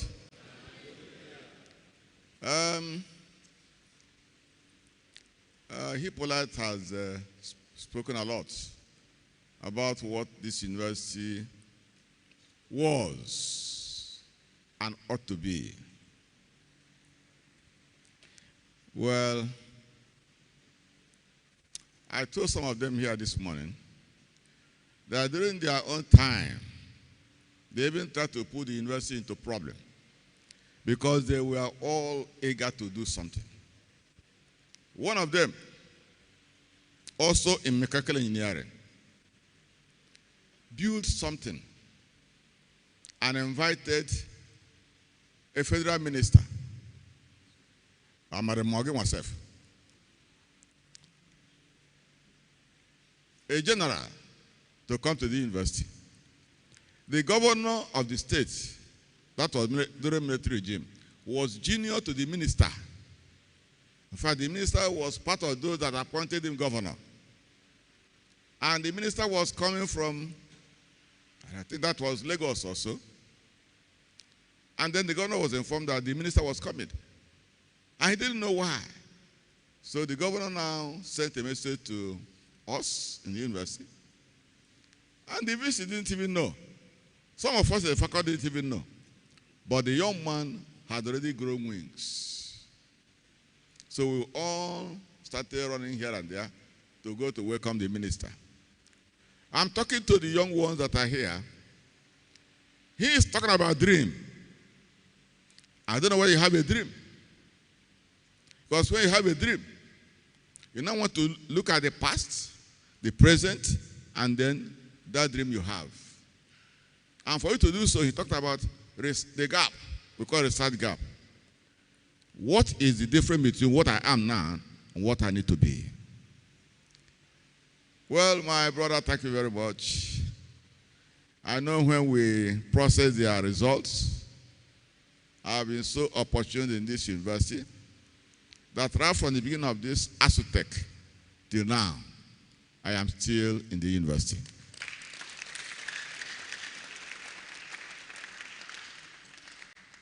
I remember when their results came up to the Senate for consideration. The Vice Chancellor asked the Dean, look, these results are so wonderful, but this is the first time you are graduating engineers to be. How can you start bringing first class? The Dean said, but this is what they merit. He said, no, he doesn't accept that.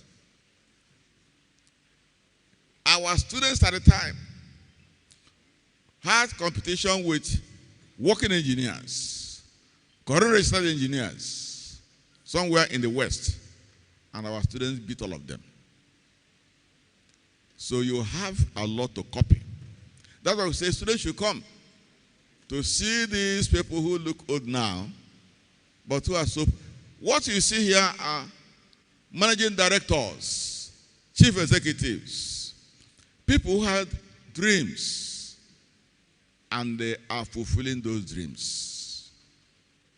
Well, to my fellow 95 members, you know that you're already in the field.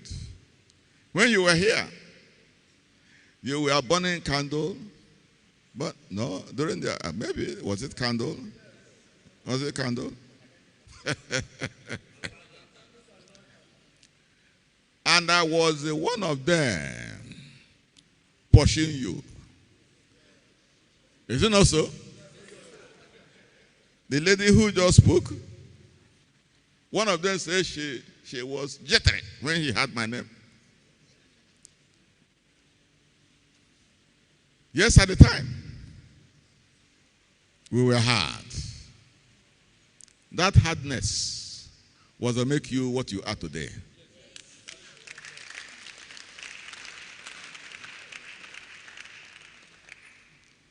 If we are not hard, you wouldn't have been what you are. I remember during the 30 years of engineering, some of them came into this office and they didn't say they should go and call me. They said, am I still around? He said, yes. So when I came in, one got up. Okay? On my table in my office, I have your name written there. I said, whatever reason you wrote my name there, that is why you are here today as a big man. So, I'm glad you have come to join together, ask questions about yourselves, reunite, and enjoy. ESUT'95 is now ESUT'. The dreams of ESUT'95 are being implemented by ESUT'. I want to tell you that ESUT'95 has many children. Do you know that Nnamdi Azikiwe is a child of ESUT'95? Anambra State University Uli is a child of ESUT'95.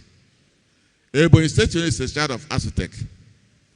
And if you go to all many universities in the South and South, the people managing the affairs are sons and daughters of ESUT'95.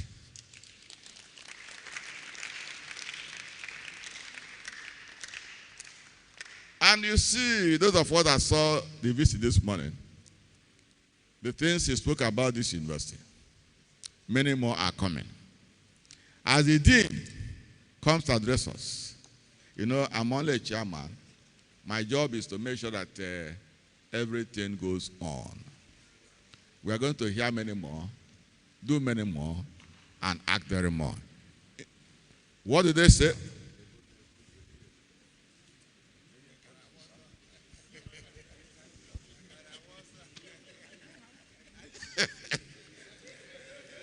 Great ESUT'. Great ESUT'.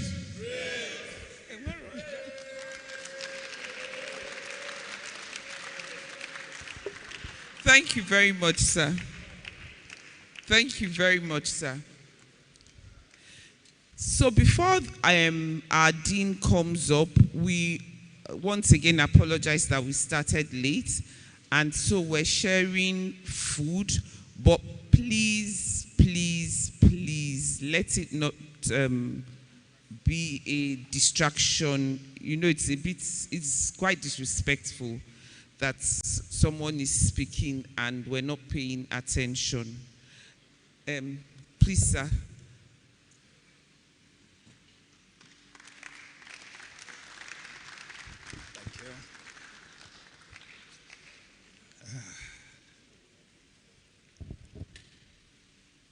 Thank you very much, the chairman of ESUT'95 set, and all your executive, the big professor here, Professor Hippolyte, and our students who are here in their numbers. I am delighted to be with you since yesterday, and I am thrilled by the lecture. When he was talking, I said, if I am younger, I would have joined you in that profession. He made it very simple that even the person in the village would follow your lecture. That to show an iconic professor. Thank you very much.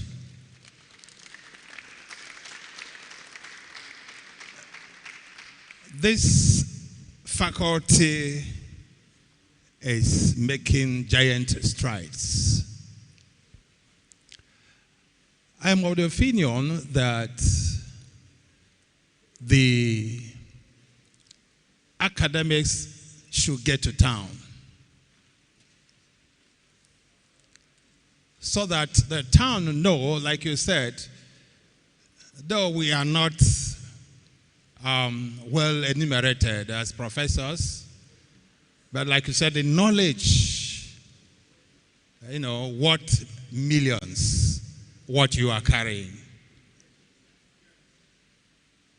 I had certain places I've been, certain fora.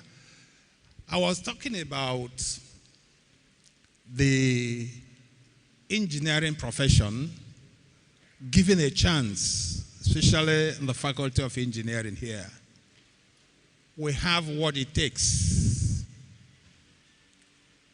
to take the engineering profession to the highest level, this faculty. I remembered when Professor Eke was the Dean of Faculty. I was the chairman that organized innovations. And after the Southeast, we went to Abuja.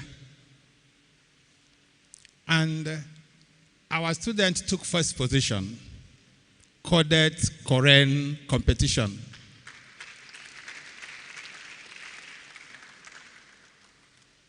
The research we carried out, we were able to develop from this faculty the wheelchair that is solar powered. And this faculty. So we took first position, and also we developed the hatchery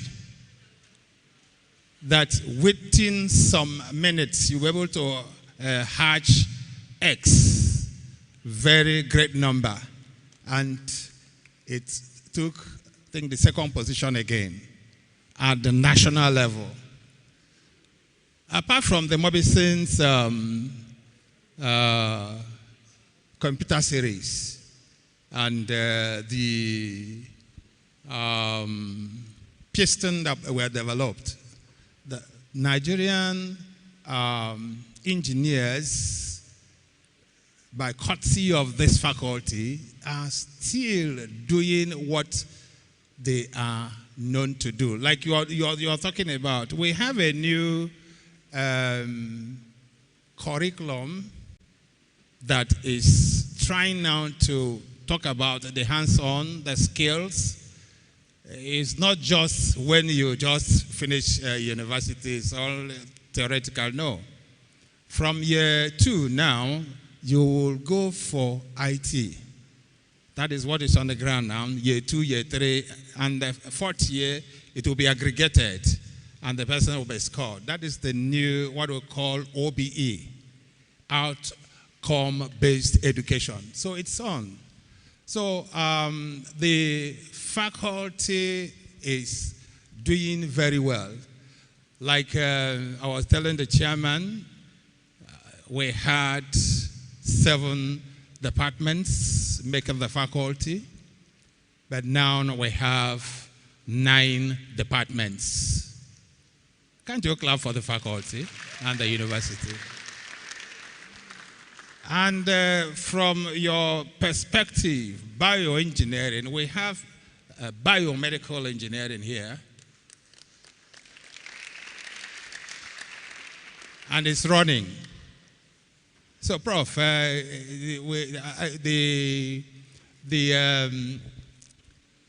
VC said you are coming again. That to show that what we heard from you is very encouraging. And I would also want you to look into that biomedical engineering in this faculty, so that you will help us, because what you have said is actually the basis in which these young students will benefit from. And they know that if somebody like you is in that line, they will be encouraged to do more, so that they will be like you, or even be greater than you. So I wouldn't waste much of it. I have another meeting by 3 o'clock. I've been called, but I say I must, make a few remarks before I leave. I want to thank this set. We have gone to commission what they have given to us, 2 gen sets, and both of them are running. We have a lot of problems concerning electricity. and that one and the other one at CBN, for a while, we've not been running practicals. So you don't know what you have done for us. So that one will straight away be put into use for our practicals. So I'm grateful.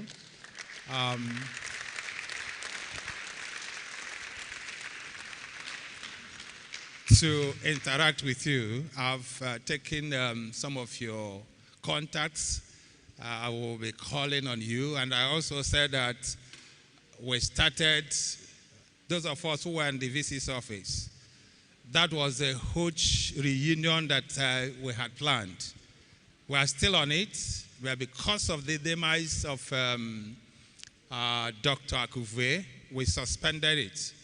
Hopefully by next year, we are going to reactivate it.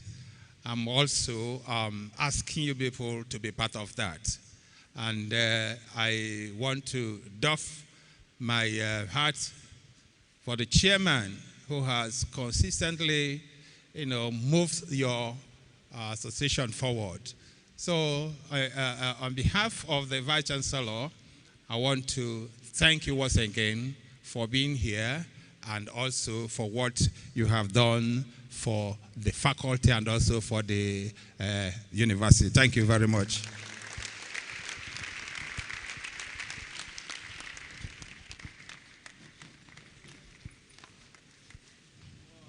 Thank you very much, sir. Thank you very much, sir.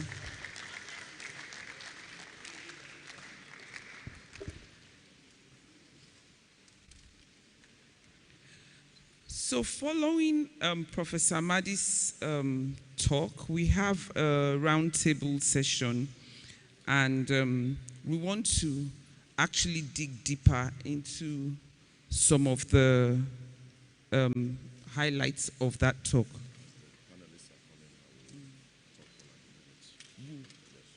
Okay.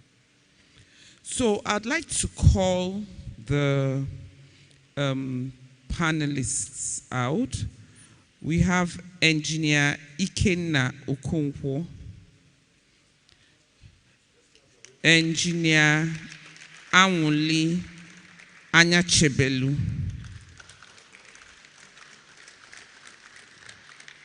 Dr. Celestine, our latest doctor, Dr. Celestine Omeni, and Engineer Joseph Eguna.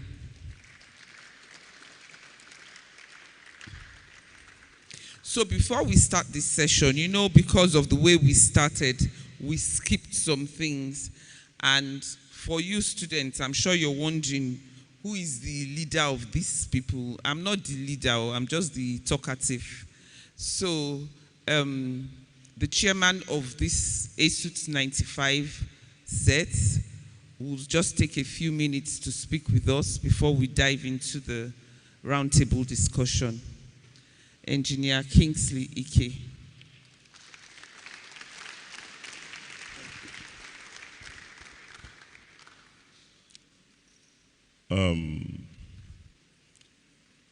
The university administration,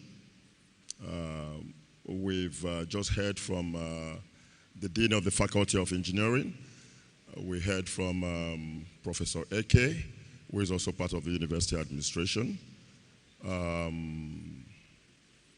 Our guest speaker, eminent Professor Hippolyte Amadi,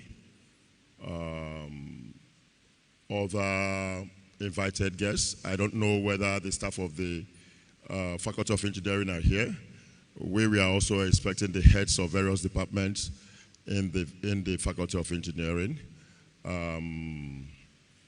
The great Faculty of Engineering students.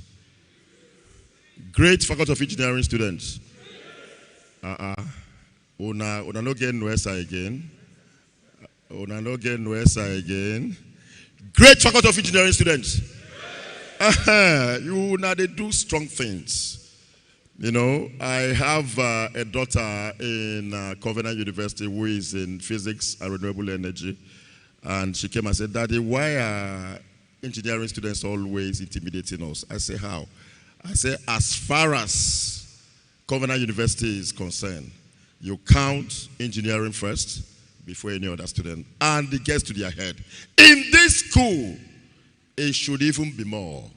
This is the foundation of ESUT', the then ESUT', the now ESUT'. In fact, it started with Unitech, for some of us who can remember. Then ESUT', and then ESUT'.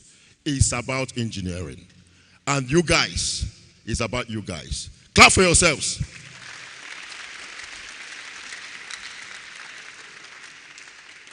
Having said that, I don't want to waste much time. I want to thank our eminent professor for this wonderful lecture. I picked up a lot of things from this. In fact, it was so challenging. There are so many gaps in our system. That's what they call gap analysis. You know, this, what many of us call problems are actually opportunities for us to provide solutions. I want you to begin to think in that mode. Even as students, you will go very far. And I want to plead with him. The Department of Biomedical Engineering, please, on behalf of this association, we are begging you to adopt it as a child. You've done some analysis, maybe quality reviews and all that in some universities, and I heard you saying that some students were damaged. It touched me. I heard you say that some of them, even after graduating, had to come back for remedial studies. This will not be the portion of any student here, but the portion of any student in those new departments, especially the Department of Biomedical Engineering. Please adopt it. You know, you have offered yourself to humanity, to a lot of services. On behalf of this association, we are pleading with you to also, once more, please consider this request. Consider it, sir. We saw a lot. And having said that, to my colleagues, I want to say once more, well done. You heard the dean of the faculty. You heard what he said. We've seen how we can continue to add value to what is happening in this great institution. And we keep on praying that God will keep on giving us the support he has given us so far, and we'll keep on moving forward. Thank you so much. And the students, you are welcome. Thank you so much.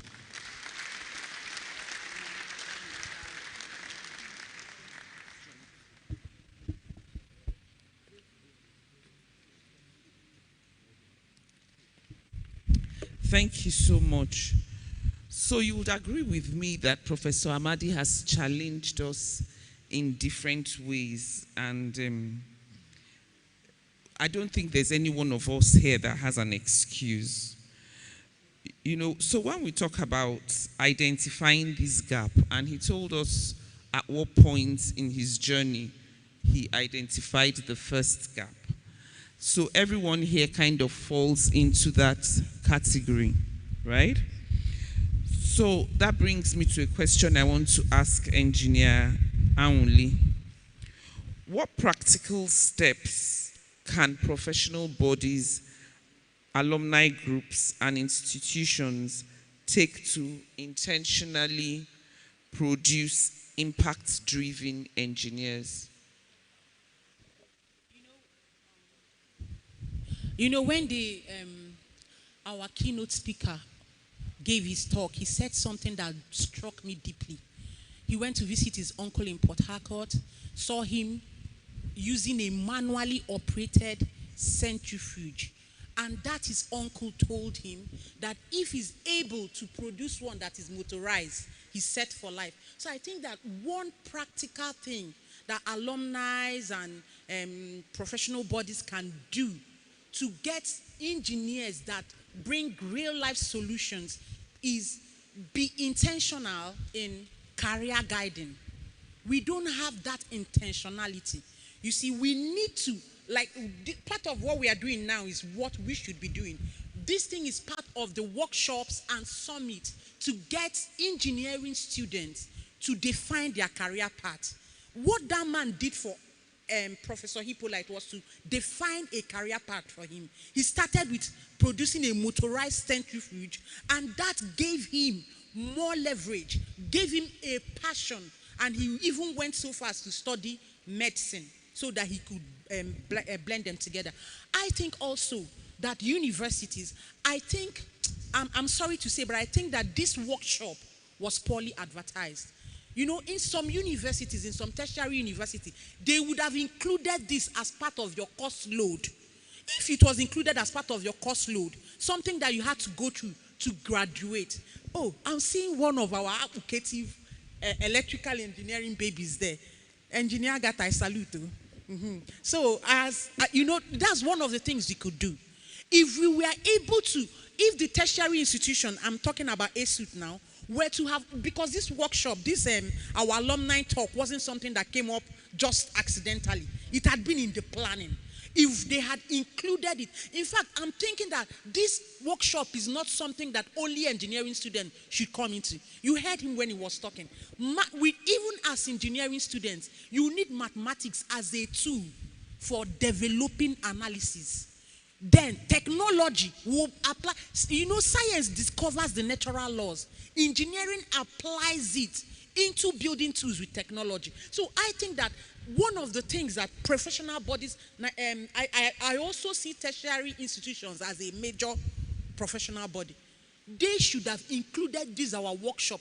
Look at Professor Hippolyte is not somebody you see every time.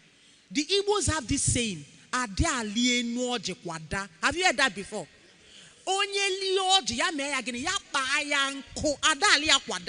This is poorly utilized opportunity to guide our upcoming engineering students in their career path. So I'm thinking that we will start with our alma mater.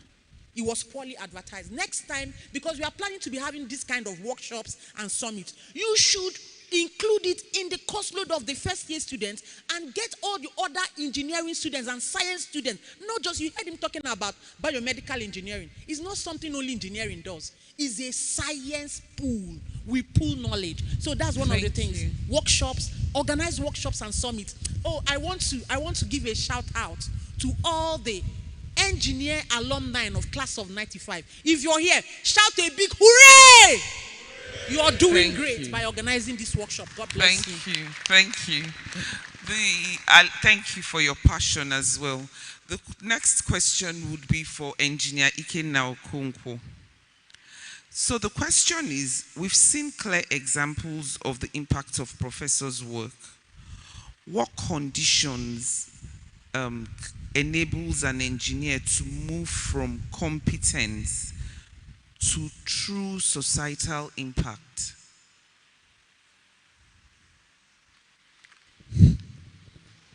Strong ESUT'. Strong ESUT'. Yeah, that's how we'll greet. Good evening, everybody. Those that are not in the alumni normally say great. We used to hear great UI, great UNN, and all that. But this institution is a very special institution. So at some point, they carved a niche of their own. So that's how we greet. So anytime you hear somebody say great ESUT', that means it's not the alumni. The alumni greets strong. We use the word strong ESUT'. He says skill. Strong ESUT', skill. That's how we greet. Well done. I hope those at the back are hearing us. Okay. So before I miss my question, he was talking about what moves you from. Come back again. I said, what conditions enables an engineer to move from competence to true societal impact? Okay, yeah, from competence to true societal impact. Okay, so before I go into that question, maybe by the time I just summarize my profile, it will address the issue we are talking about. How do you become impactful and moving from your competence? Because what will grab you in 5 years is a piece of paper. And after that, when you go out there, the world is very open. So how do you now make impact in the society? I would like to use the opportunity to say that you can always be, the space is so large. You can always be what you want to be. There's nowhere it's written that at the end of the day. How many engineers are produced? Keep thinking about that. If every engineer produced in the society or in Nigeria is going to feed from engineering, what will remain? In fact, we have even seen that most of the people most engineers, because engineering is so wide, so most people, feed more from things non-engineering related. You see, when the professor was speaking, let's pay attention to this, that, he also qualifies as a medical doctor. That it's easier for an engineer to become a medical doctor than a medical doctor to become an engineer. Pick that word. It's very, very important. It gives you leverage.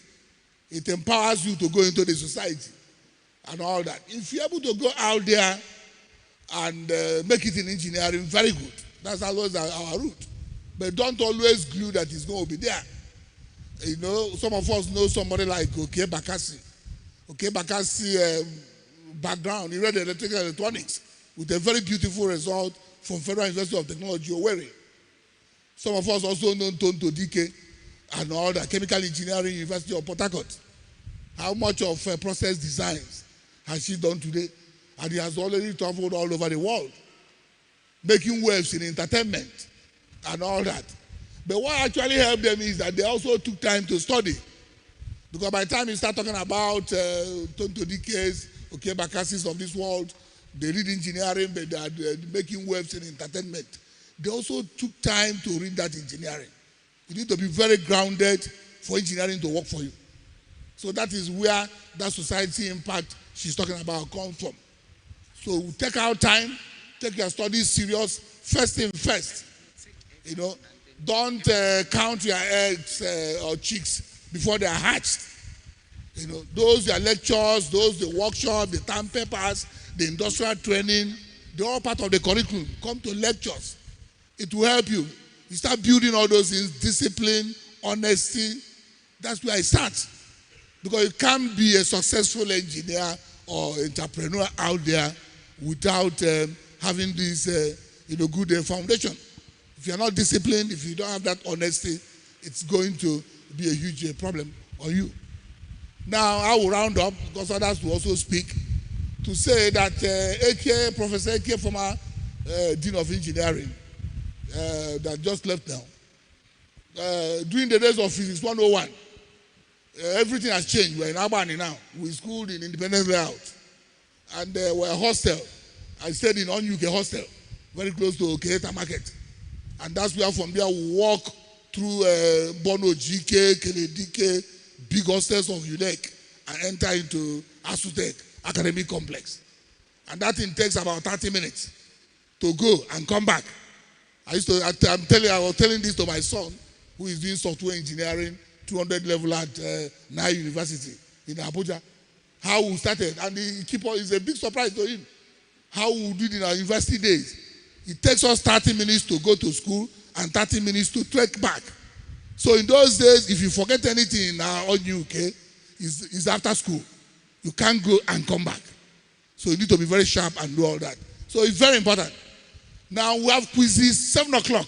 This AK you see here, we set a quiz 7 a.m. And we thought that he was punishing us. Until my first job, I got a job with Shell Petroleum Development Company. And did you know the starting time? The starting time was 7 a.m.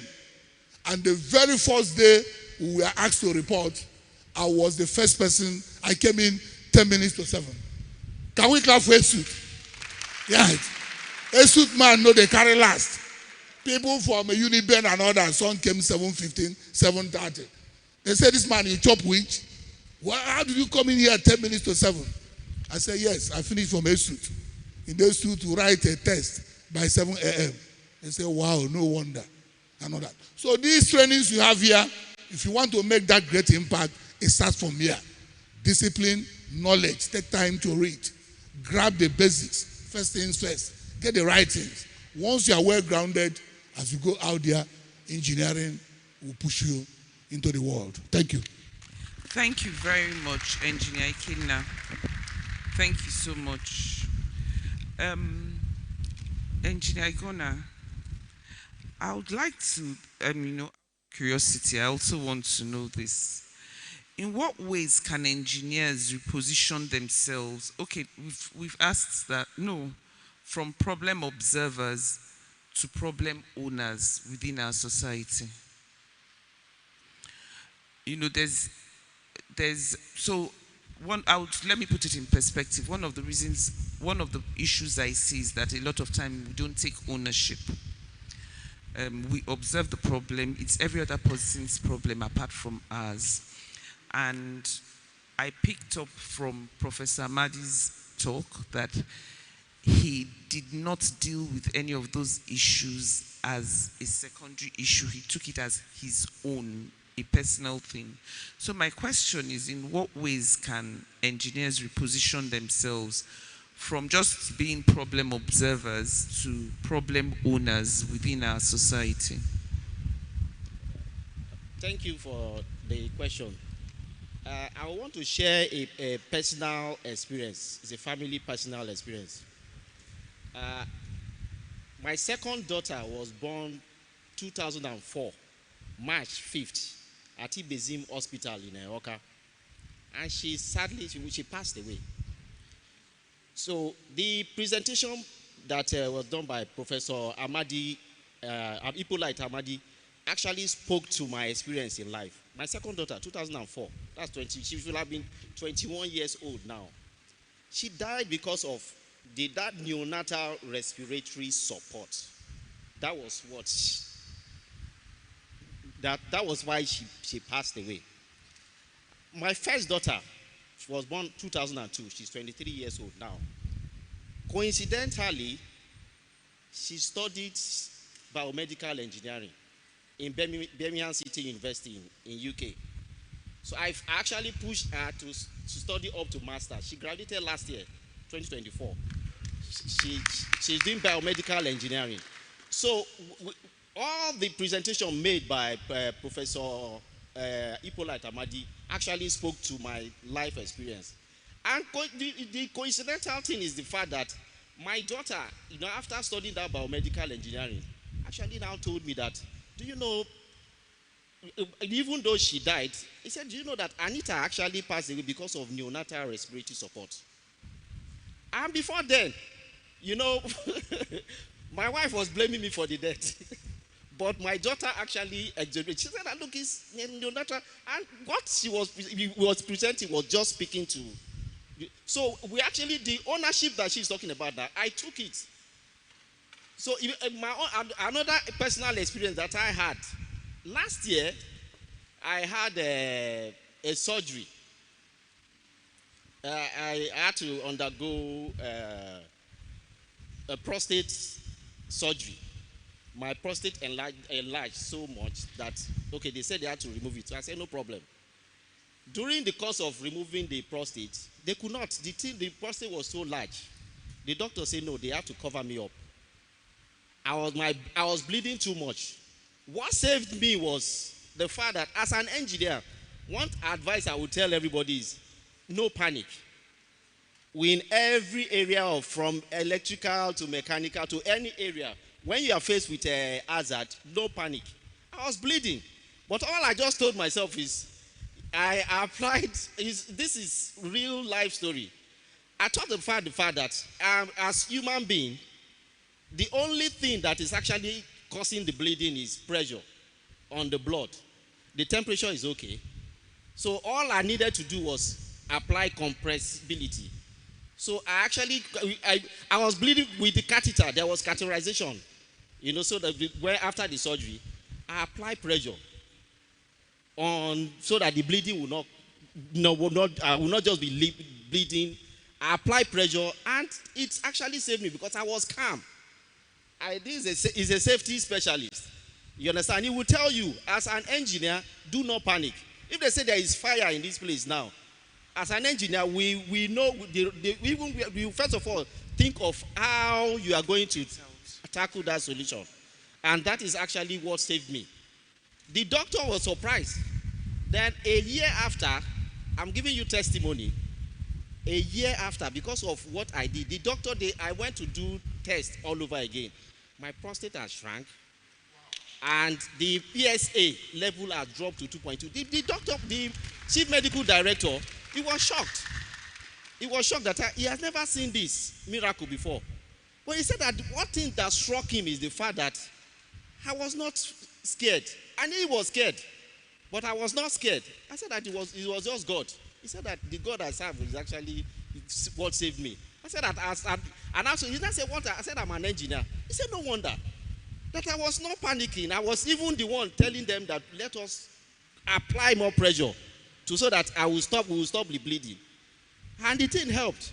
So when I now reflect, generally, I now say that studying engineering, when I relate it to the presentation done by Professor Ipola Itamadi, and I see that your engineering is not for waste. Is applicable in every area. Don't throw away the fluid mechanics that you are doing. Those of you that are studying chemical engineering, it will apply in every area. And that's why he actually emphasized, we as engineers, you can find yourself in any industry. In any industry, most of the top financiers, they are engineers. We even have one in our midst. They will give you proper advice because of the engineering knowledge. So whatever you have, you use it as your engineering support in every areas of life. Thank you all. Thank you so much, sir. And we are so happy to know that you're okay and hale and hearty. So, Engineer Omeni, I would like you to throw some light on this. The idea of dream it, earn it, achieve it. Personally, I think it suggests discipline, not just wishful thinking. What does this look like in practical engineering work? So, doing the practical work, not like some of us that are not practicing per se, but in practical engineering work. Okay, thank you. I think this suits with my personal experience in Shell. When I was the pipeline integrity engineer, and I encountered one challenge. As the pipeline integrity engineer, the facility I inherited, the pipeline, after the first pigging, after installation, they've never pigged it again. And they've not done what we call MFL, a kind of inline inspection. And statutorily, you're supposed to do it every 5 years. And it behoves on me to do it. And I inherited a pipeline that is tree-like. It's not like a trunk line where you have a straight way. But my lines were, because I was distributing gas to customers, to companies. So I looked at it, it was a big challenge. And I didn't want to use water, because there's no way you use water as a medium that you'll be able to get all of them. And it's a catalyst for what? Internal corrosion. It was a dilemma for me. Now my dream. Then I wasn't sleeping. I was also thinking, how am I going to solve it? I contacted T.D. Williams, who were very famous in pigging then, T.D. Williams. They came with water. They will use water as a medium. I said, no. Pipetronics came. They suggested the same thing. I said, no. And now got BG Technical. They came and said, okay, we sat down, we looked at it. I said, but you people have nitrogen membrane. They said, yes, they have nitrogen membrane. Because the nitrogen membrane, even here, we'll just get the nitrogen from the atmosphere. And then we started putting ideas together.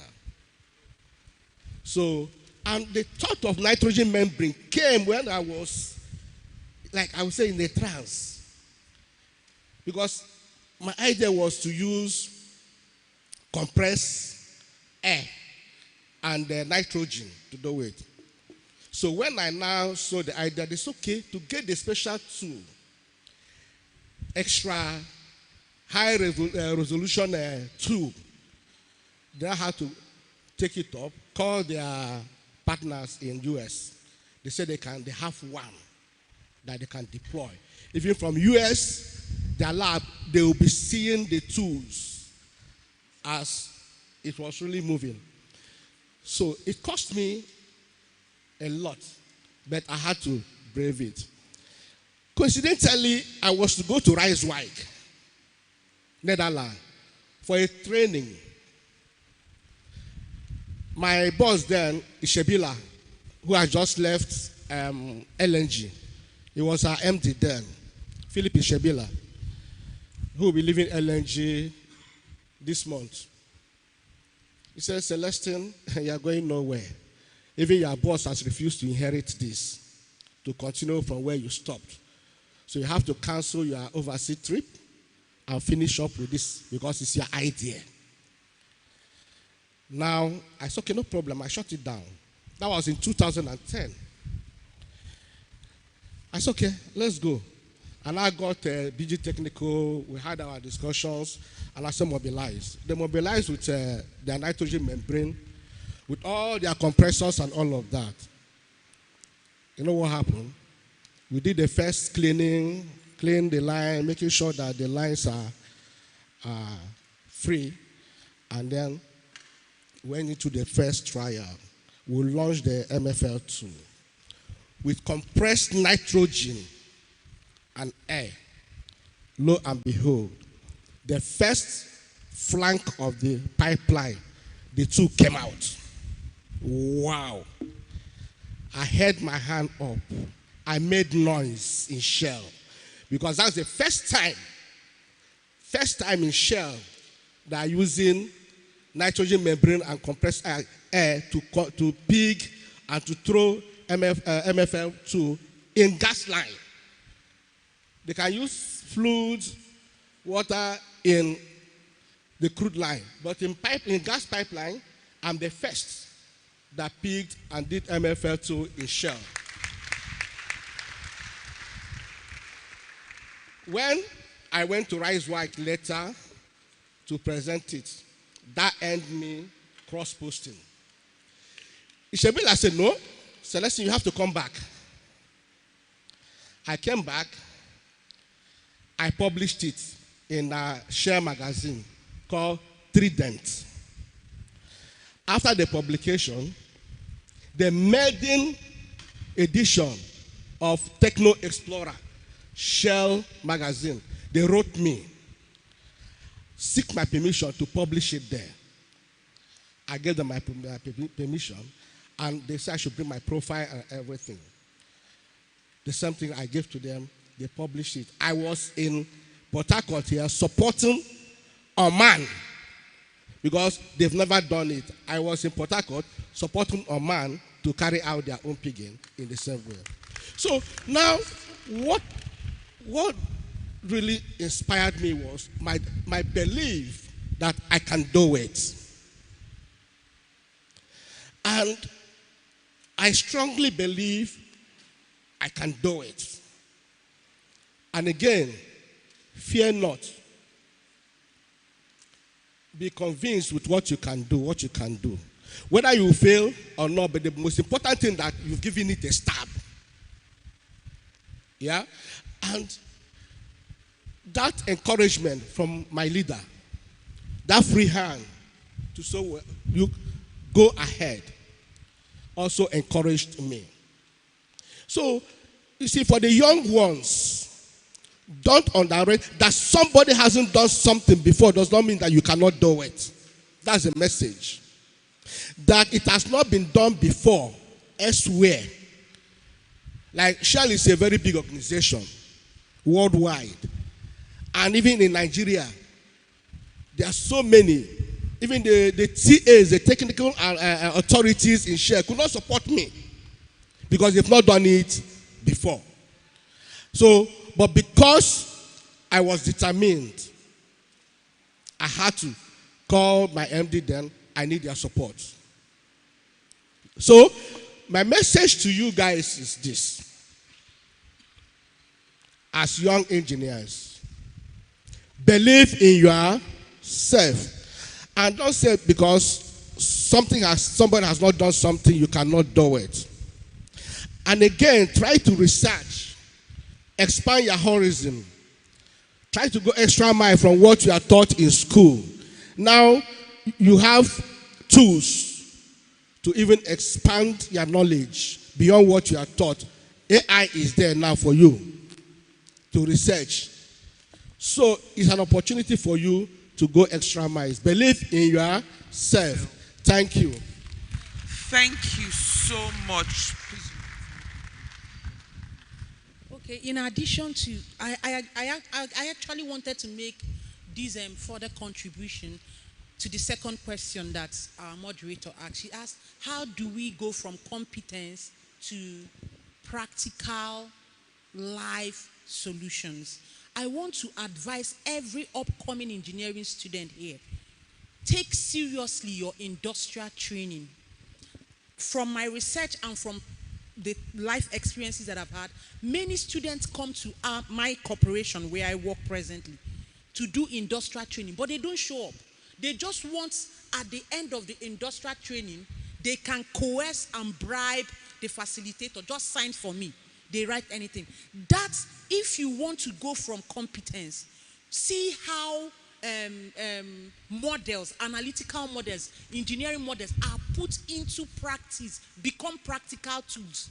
Go and align yourself with people who are already in the practicing field. Like somebody here said, if you company with the elders, you become wise. Make use of it. I think that you should be thinking of how to get close to alumni bodies from this ESUT, and you can attach yourself. Like my colleague was talking about what he did, where you can learn practically. During your industrial training, don't while it away. Don't go play in jamboree then, but you're wise enough, you're smart enough to log into your logbook. It will not help you. If you want to become not just competent, but you make impact in the real world. You know, when Professor Hippolyte was speaking, he said something about that when he was in school, his best friends were the Apokora team. What did he call it again? Apokora team people, the scrap producers.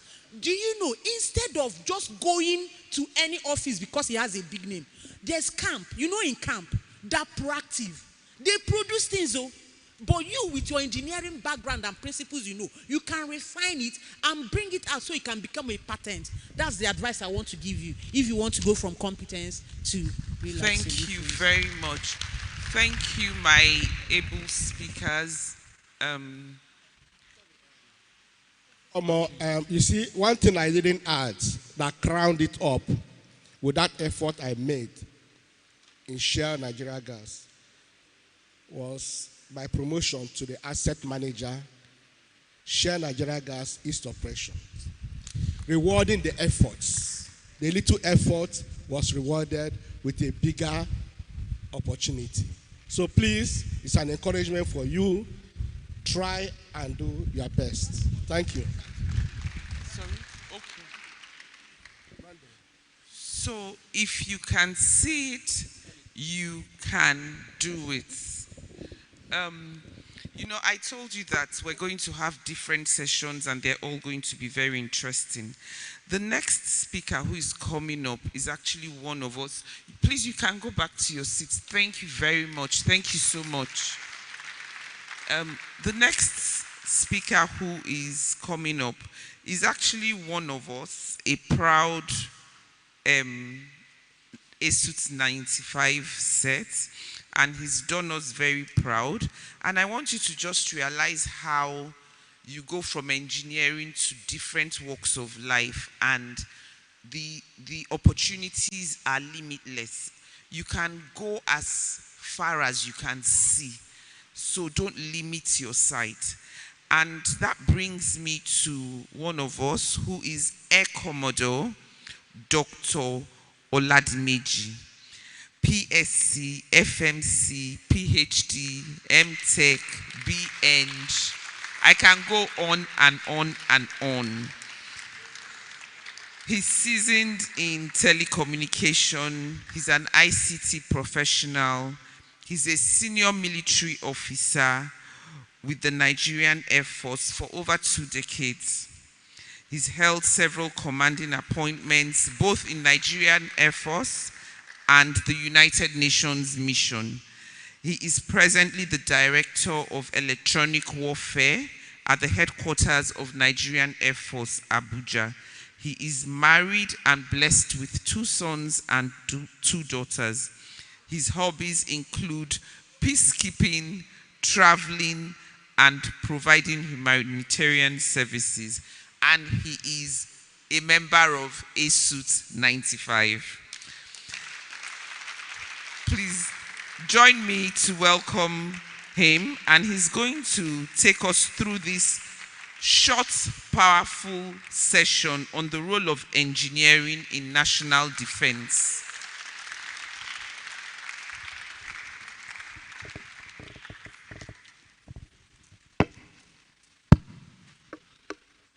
Good afternoon, fellow senior engineers,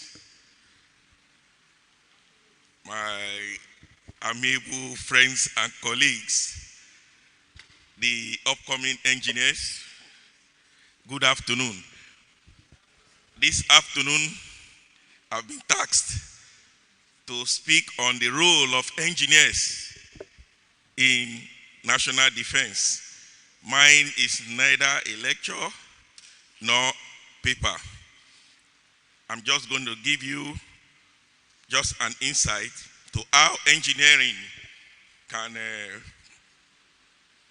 play a vital role in our national defense. First and foremost, I want every one of you, the upcoming engineers, I'm talking about the students, to hold these 3 keywords from our senior engineers: competence, confidence, and that's what else? Fearless. Because of all this experience, we, the senior engineers, must have had all this. That's true life story. I joined the Air Force in 1998. I was initially working with Dizengoff. I worked with Microtech a bit in Apapa, then Dizengoff, Motorola representative. When we left school as engineers, computer was not so common. Just like the moderator, she said, in those days it used to be ESUT'95 and Food Oweri or Mina that was just offering computer engineering. I was there in Unilag. I wanted medicine, but I didn't get medicine. I was a microbiology student then. That was 1988. 1989, I was there on campus. I wrote another jam, and I looked at the bronchial. I said, this computer engineering, let me go. My uncle actually encouraged me to go for computer engineering. He came from the US. Actually, he promised taking me at year 2, but you know, as human being, he failed, but I'm happy that I finished from ESUT'. Very happy that I finished from ESUT' as an engineer. In fact, when my name, after the jam, when my name was on the board in the Faculty of Engineering, it was the Professor Brando Kolo, my classmate in Federal Government College, Kaduna, that called me that he has seen my name. So what am I still doing in Lagos, in Unilag? I dashed down, and my dad understood because of the cost, but my mom was saying, what am I going to do? I just left Kaduna, now I'm in Lagos. What am I going to do in Enugu? I said, I don't like the Unilag course. I wanted computer. So most of you will be wondering, I'm a Yoruba man, I'm from Lagos State, but then I schooled here. Why am I here?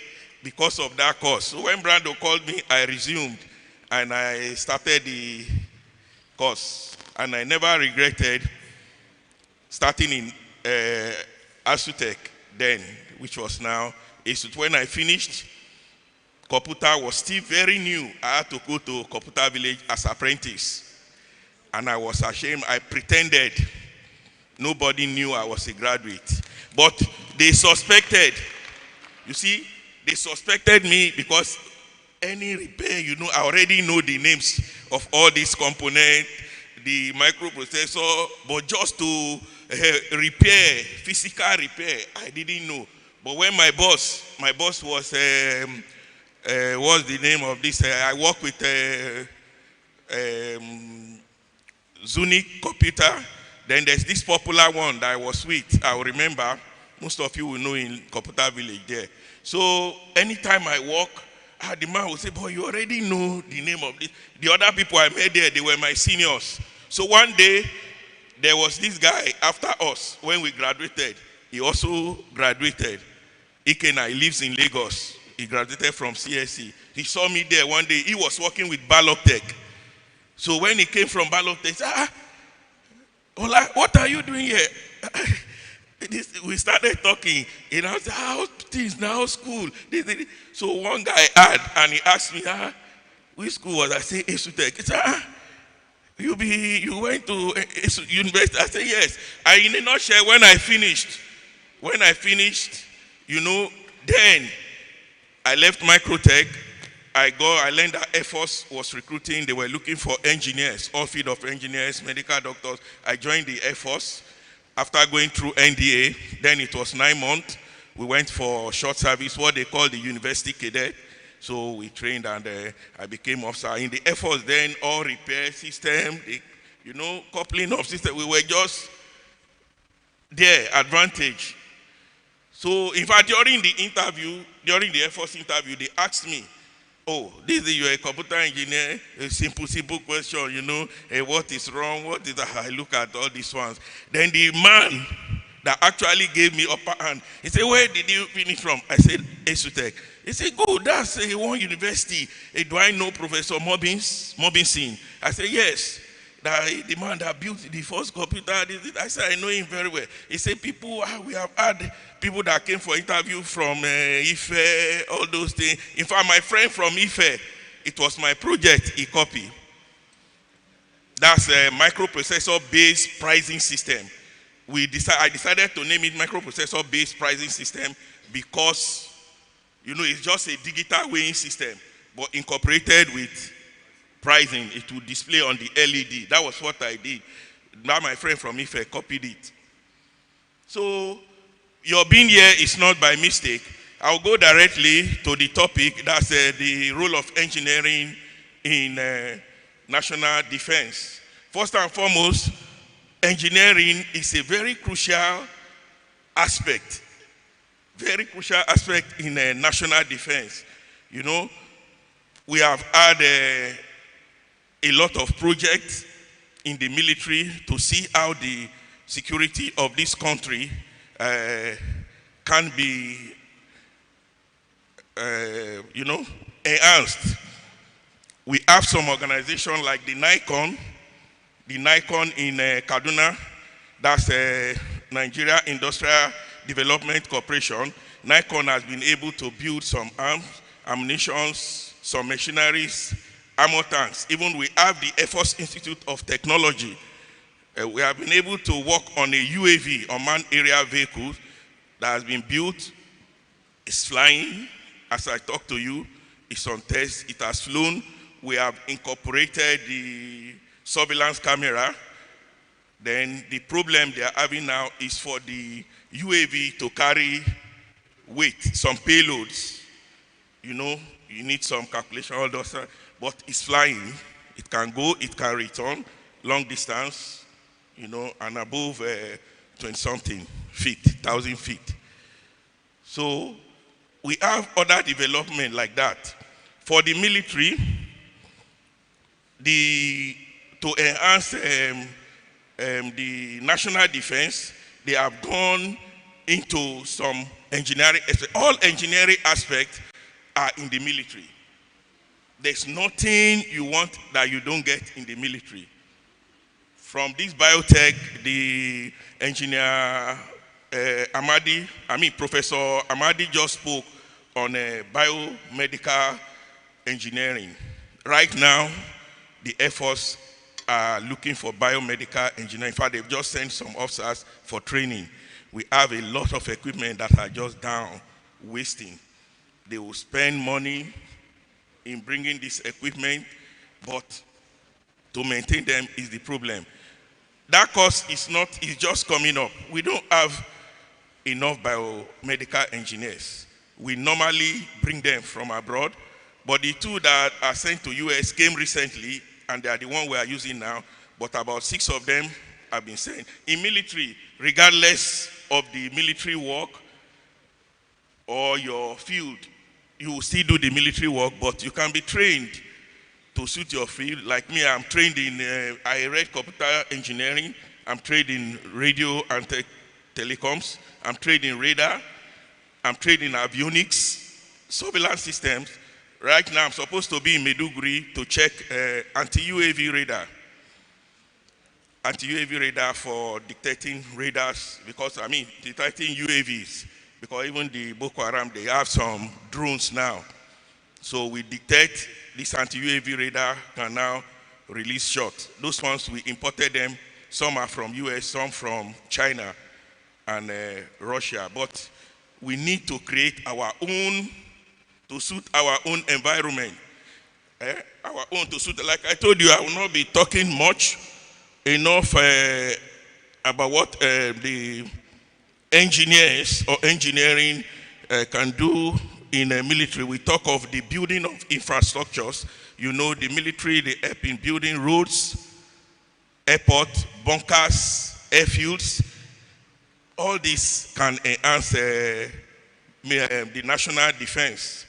Right now, as I talk to you, this anti-UAV system that I'm talking about is the problem in Maiduguri, because they suspect, they see some UAVs, they see some drones in the night. But how do you bring them down? You need something that can respond in real time. You see the UAV release the shot automatically without any human being there.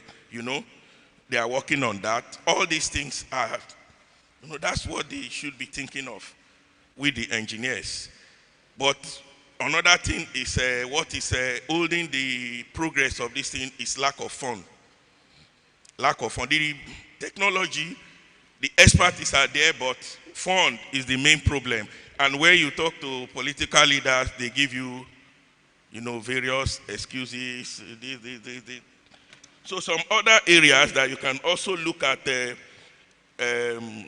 engineering in defense is cyber security. That is implementing data encryption, secure communications.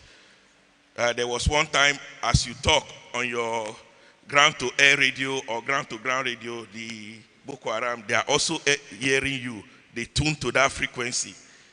So, but now that problem has been able to solve. You up your frequency. You can secure your radios. Even the Nigerian Army, they've produced a communication radio now, two-way radio called the PTML radio. They built it themselves, even though they got components outside, but it's in commercial, this thing. And that's what all the military they are using now, even though we still use ICOM and Motorola, but that PTML is very secured. Then you look at other places, other areas like weapon system technology. That's deploying cutting arms from precision munition, autonomous system involving aerospace and mechanical and electrical engineering. Then what about logistic and mobility? The logistic and mobility aspect in enhancing troop and building roads and managing, like I said, supply chain and strategic engineering.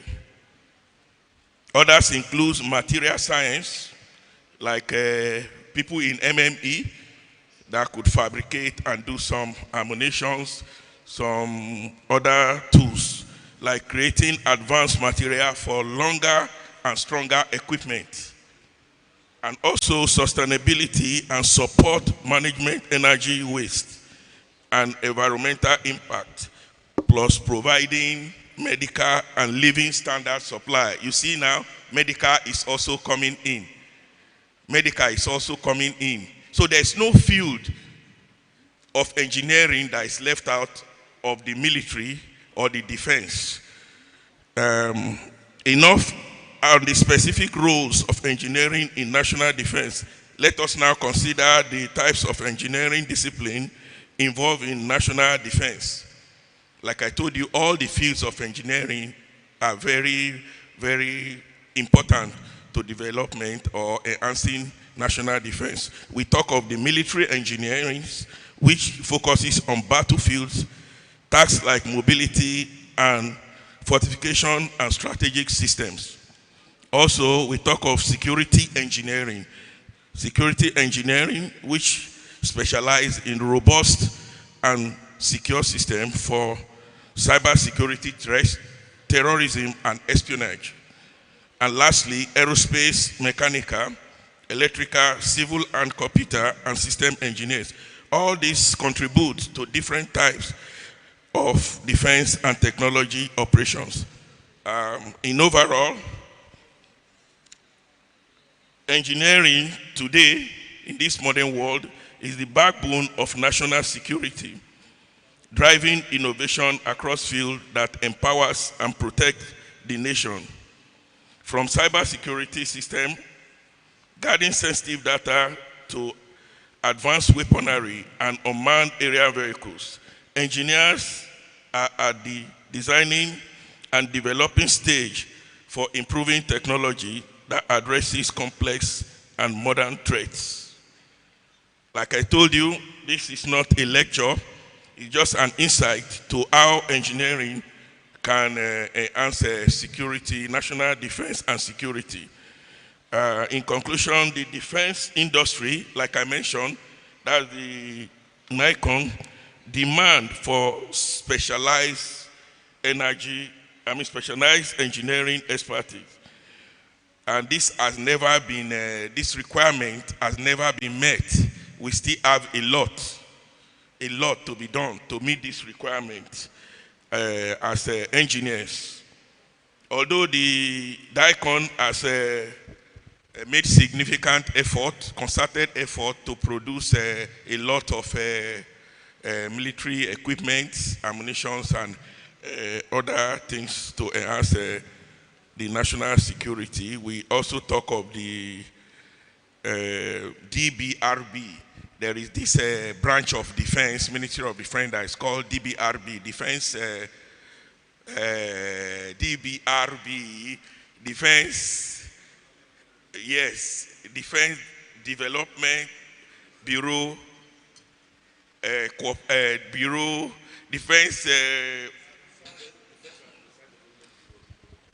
Defense and Research Bureau.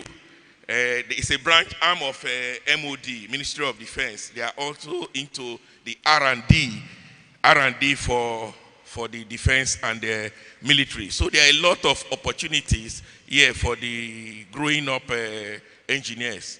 I don't know if the final year students are here. They need final year and the fourth year. You are the people that actually needs this most, because there's no knowledge that is lost. Before I round up, there was this flight simulator, because in the Air Force, you train the Air Force, they have their ground school first to learn whatever they need to see on the ground before they go into simulator there, before they go into the aircraft. And when they are in the aircraft, they can also perfect themselves with the flight simulator. Recently, the flight simulator in Kaduna, I also cover flight simulator, airfield lightnings, radar like I talk, then avionics. The flight simulator in Kaduna got spoiled, it has fault. So my boy there, my adjutant that worked with me, called me that they said nobody will touch the system. We maintain it. We have never opened the system. But what is the flight simulator? It's just a game with bigger screen for the pilot to learn.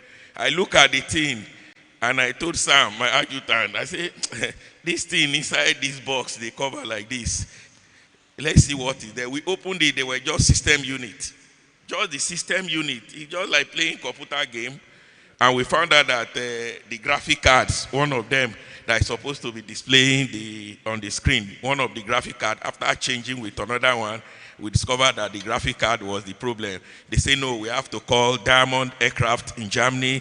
This. I told my boss, my branch chief, say, sir, this, as long as I can get a card with the same slot, we will put it will work. That I've tested with one old boy. He said, that's true. I looked for the card in Kaduna, I couldn't get it. I sent for it from Lagos. We put it, worked. And he said, so what this idiot, what they just have there is just computer system, but they built the thing, decorated and everything. So courage, like the senior engineer said, you have to, courage. I don't know if you still do this course, engineering management. Engineering management, they will tell you how to plan your, costing. You must have confidence. They discuss confidence in that engineering management. We did the course, and it has helped a lot. Thank you.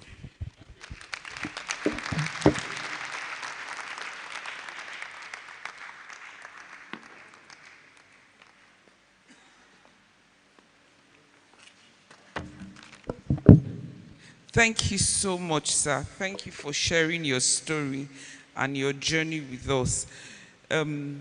You would agree with me that his journey highlighted that preparation matters.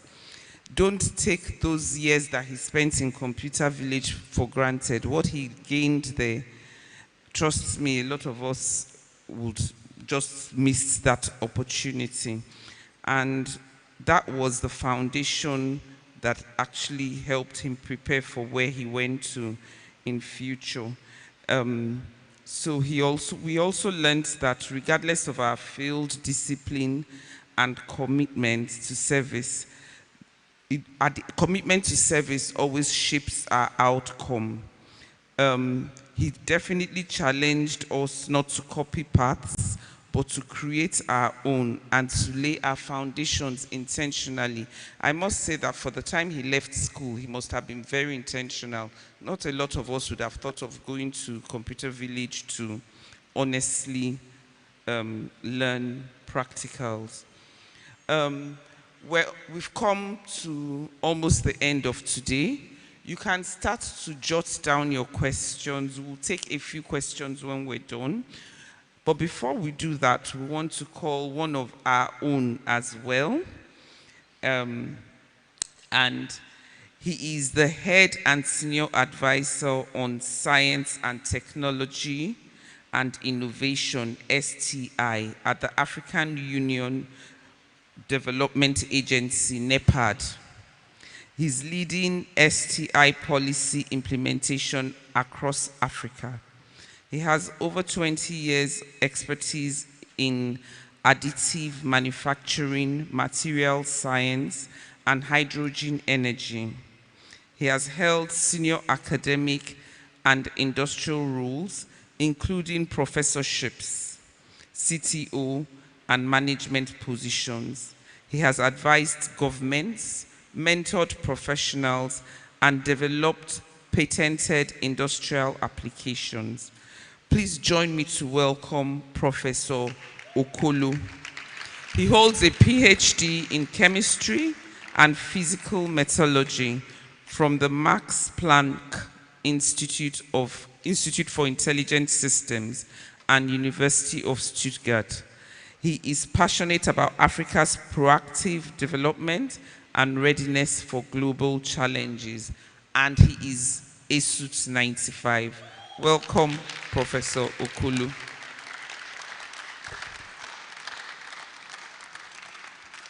Thank you. Thank you very much. I'm sure I'm the one standing between us and a big break. First of all, I would like to thank my colleagues that have put together this gathering. Those that are here and those that are not here, you've done a great job. Before I go into my presentation, which will be very short, I just want to say a few things about my relationship with Air Commodore Dimeji Almaroof. We met each other in 1982. Can you believe that? We met each other in 1982. We were both in the same house at Federal Government College, Kaduna, and we were both boy soldiers. So while we were in school, nobody could believe that Dimeji would go into the military and I wouldn't go into the military. Yeah, but thank you, Dimeji. Thank you so much for the friendship we've shared all these years. I just want to say something also about my career. Of course, as you know, I started off as an engineer, studying engineering in ESUT', then it was ESUT'. I enrolled in my first year in Mat, Materials and Metallurgical Engineering. And then after a year, I changed to Chemical Engineering. And in that first year, I also took the Nigerian Defense Academy exam, and I failed because my name didn't come out. And then by second year, I made up my mind. Okay, my life is in the civilian world. Let me carry on a career. I graduated not with a first class, not even with a 2-1, but with a 2-2.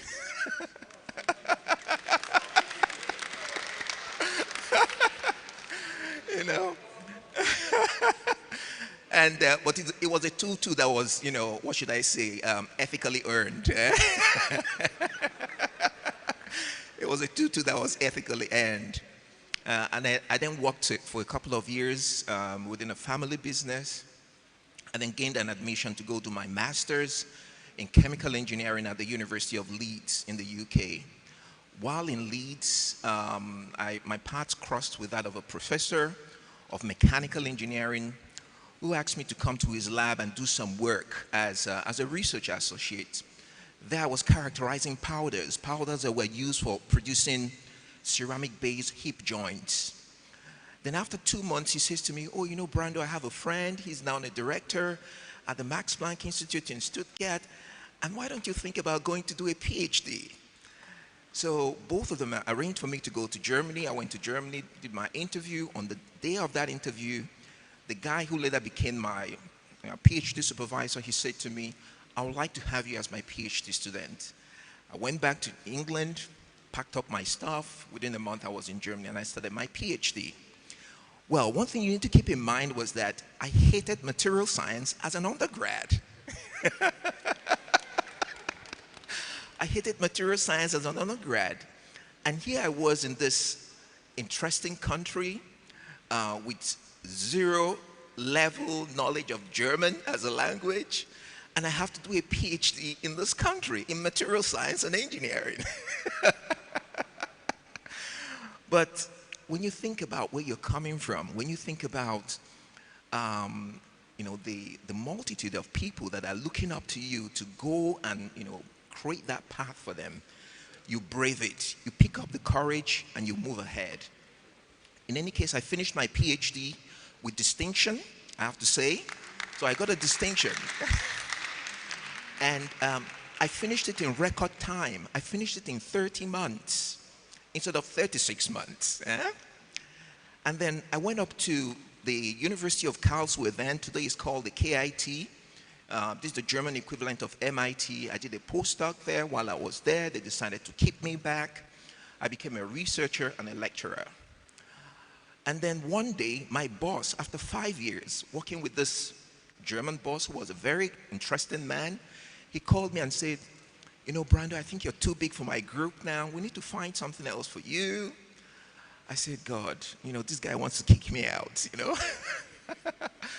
So he said, really, I don't want to kick you out, but I just think you've overgrown my group and we should find something else for you. And that was in 2008. He then called me a month afterwards and said, I've just come back from the German university in Cairo, and I'm trying to build up a team that will set up the Faculty of Material Science and Engineering at that university, which was co-funded by the German government. And that the president of the university asked him, if you can find a good material scientist, we'll be interested in him. So he said, I have somebody in mind, but I'm not sure if he's willing to come over to Cairo. He then spoke to me about it. I applied for the position, went to Cairo, did my interview, came back. And then he called me, my boss then called me and said, oh, he called a certain professor's name in the University of Stuttgart and said, this professor called me and he wanted to know if you're fit to be a full university professor of material science and engineering. And I said, what did you say? He said, I just kept quiet.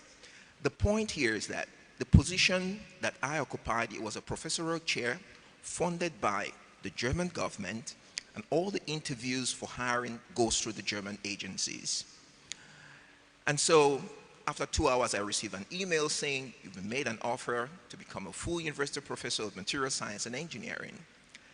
And the big problem was, how do I break this news to my wife?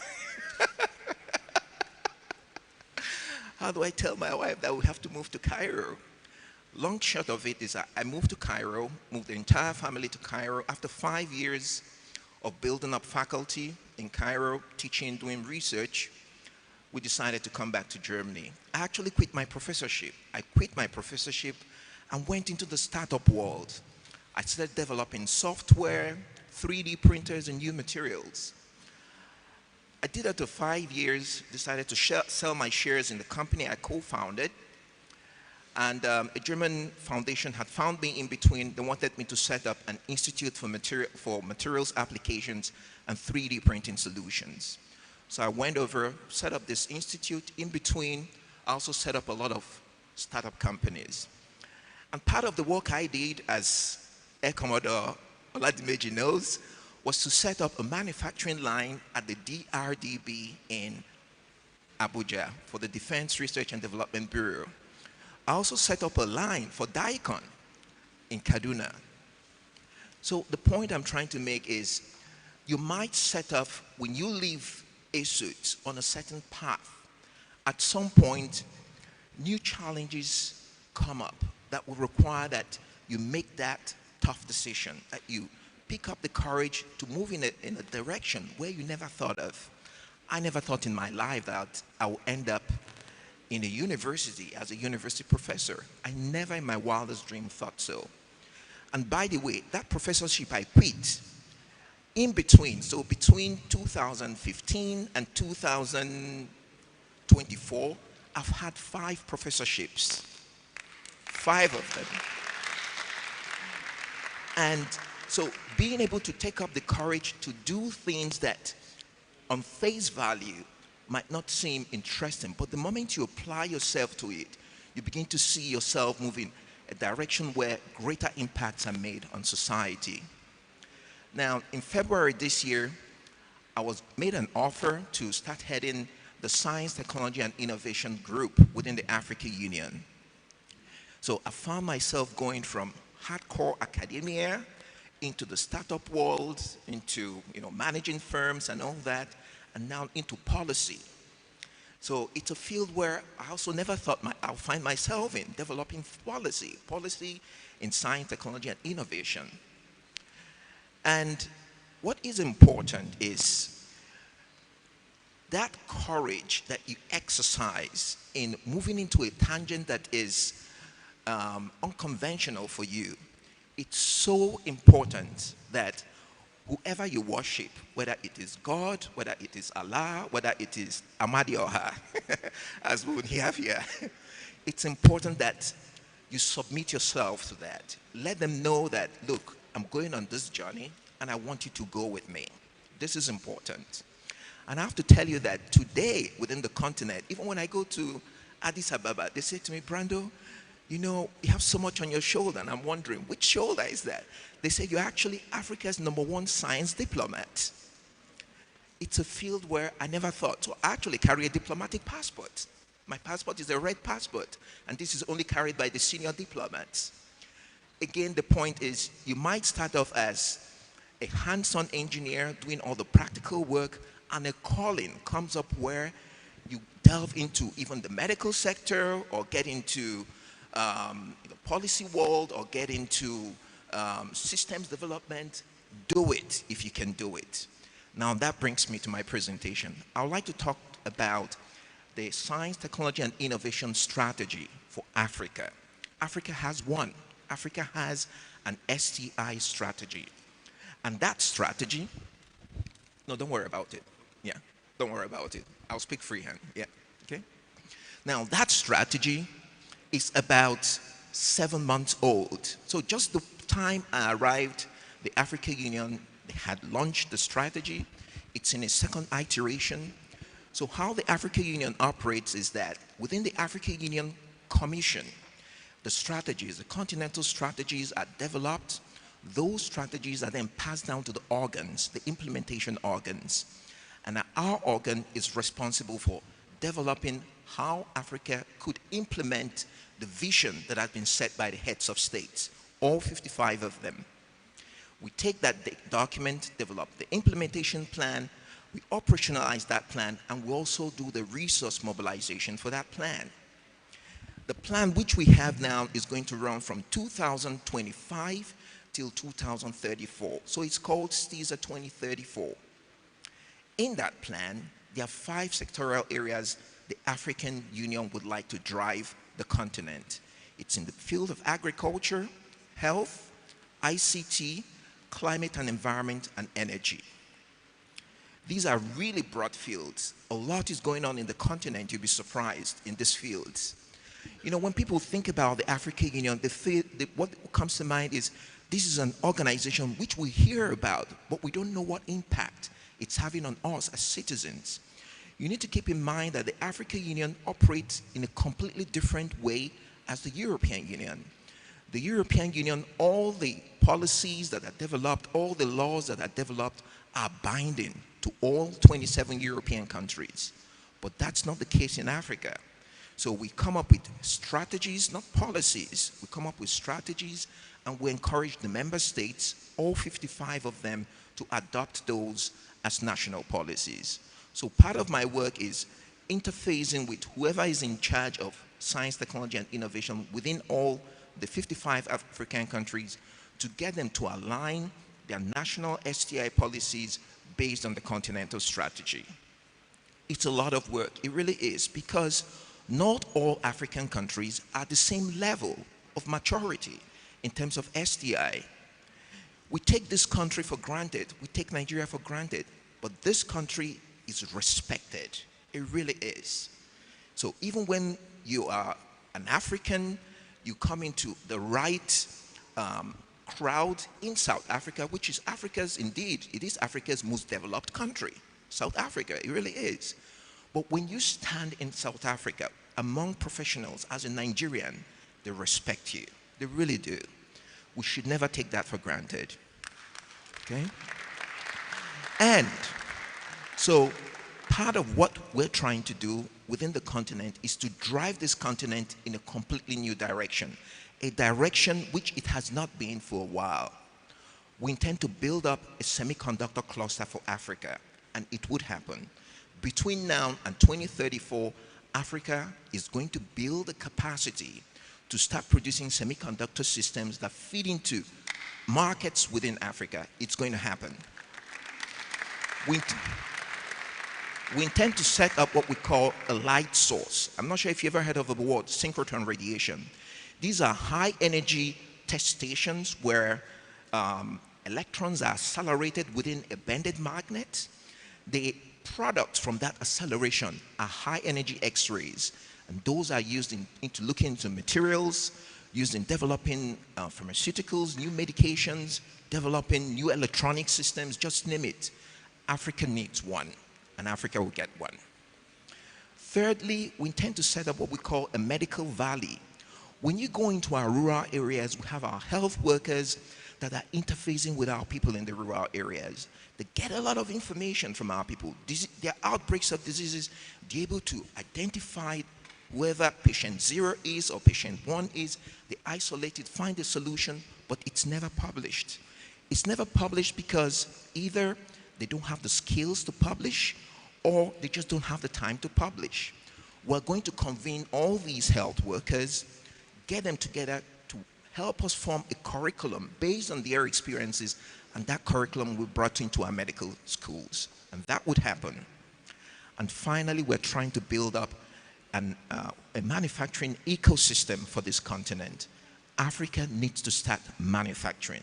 There's no compromise there. Africa needs to start manufacturing, and Africa would manufacture.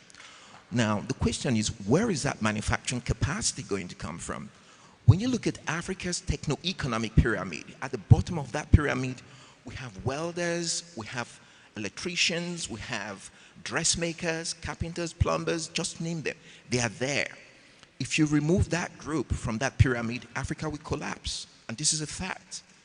We're going to bring new efficiencies into that group. We have programs we are running with all kinds of implementation partners. The plan is to trigger a manufacturing renaissance in this continent again, and it would happen. Thank you.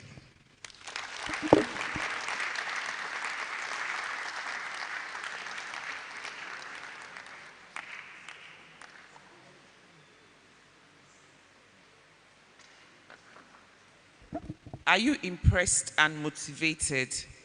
Yes or yes? Okay, so we're rounding up. We're coming to the end of this session. Not the end, but the end of this session. Have you written down your questions? Does anybody have any questions? This is your opportunity to ask, and you can actually direct the question to who you the speaker. Fantastic. Come up, come. Yes, please, thank you. Okay.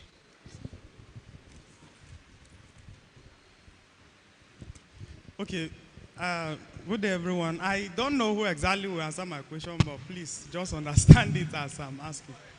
My first question is, if you are to start all over again, what will you do differently? Then my second question is, in the tech world, I'm a computer engineering student, so let me take computer engineering for example, as an example. I discovered that there are a lot of innovations. You have an idea today, you go to sleep, tomorrow you wake up and somebody else is already with your idea or a similar thing already implementing. So if I am a student, I have an idea, I have a solution to a particular problem. I want to maybe start something, but I don't have the fund. But I also realize that if I say, let me wait, so that when I have what I need to start, somebody else might solve my problem. What do I do? Thank you very much. So the first question is, what would you have done differently if you were going into school now? Engineer Innocent, please, can you answer it for him? Please, let's. So what would you do differently if you were in school now? If you were going to school, if you got the opportunity to come to ESUT', now what would you do differently from when you came the first time? What I would do differently is that. What will you do differently? What I would do differently is that I'll teach. I'll teach. If I'm to start all over again, if I want to start my career again, first I'll be an engineer. I will teach instead of working. That's what I've done differently. I don't know whether I got my message. Is that okay by you? Okay. That's for me.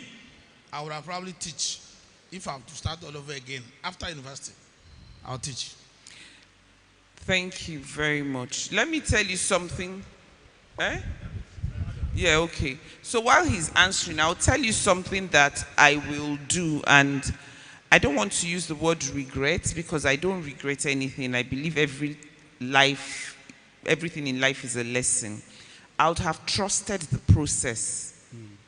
I didn't trust the process. I was asking too many questions. It had to make sense to me. For instance, I didn't understand why they were making me do CVE when I didn't come to do CVE. You know, so I only read it to pass. I didn't read it to understand. But the little that I even understood, if you hear me talking about it now with pride, you think I had A in it. You will know that I managed to just pass. So I would have trusted the process and trusted that they had thought it through. By the time they are telling me to do it, they know why, and they have seen it and walked that path. I wouldn't have kicked against those things. That's what I would have done differently. Good afternoon, everyone. Well, what I would have done differently, I'm a Yoruba man in my own class. I think then we were not so many, but I know that not every one of you here speak Igbo language. My first priority, if I being a student, what I would do differently is to take Igbo language as my best course. So I will advise you, if you are not an Igbo indigene and you find yourself in this school, make Igbo language, to speak the language fluently, make it one of your priorities. Secondly, there are so many theories they teach you in school. Archimedes' principle, Laplace theory, there are so many. They are cumbersome. Some of us, we just cram to make sure that we pass it so that we can just graduate. But I want to tell you, these are the basic theory and foundation of engineering. Your proficiency in engineering has to do with how good you are in this theory. You hear what Dr. Omeni said. If he had not been proficient in this theoretical aspect of engineering, he wouldn't have made that serious impact he made. I had a serious experience with Nigerian custom. They awarded jetty in all their formations, their marine formations.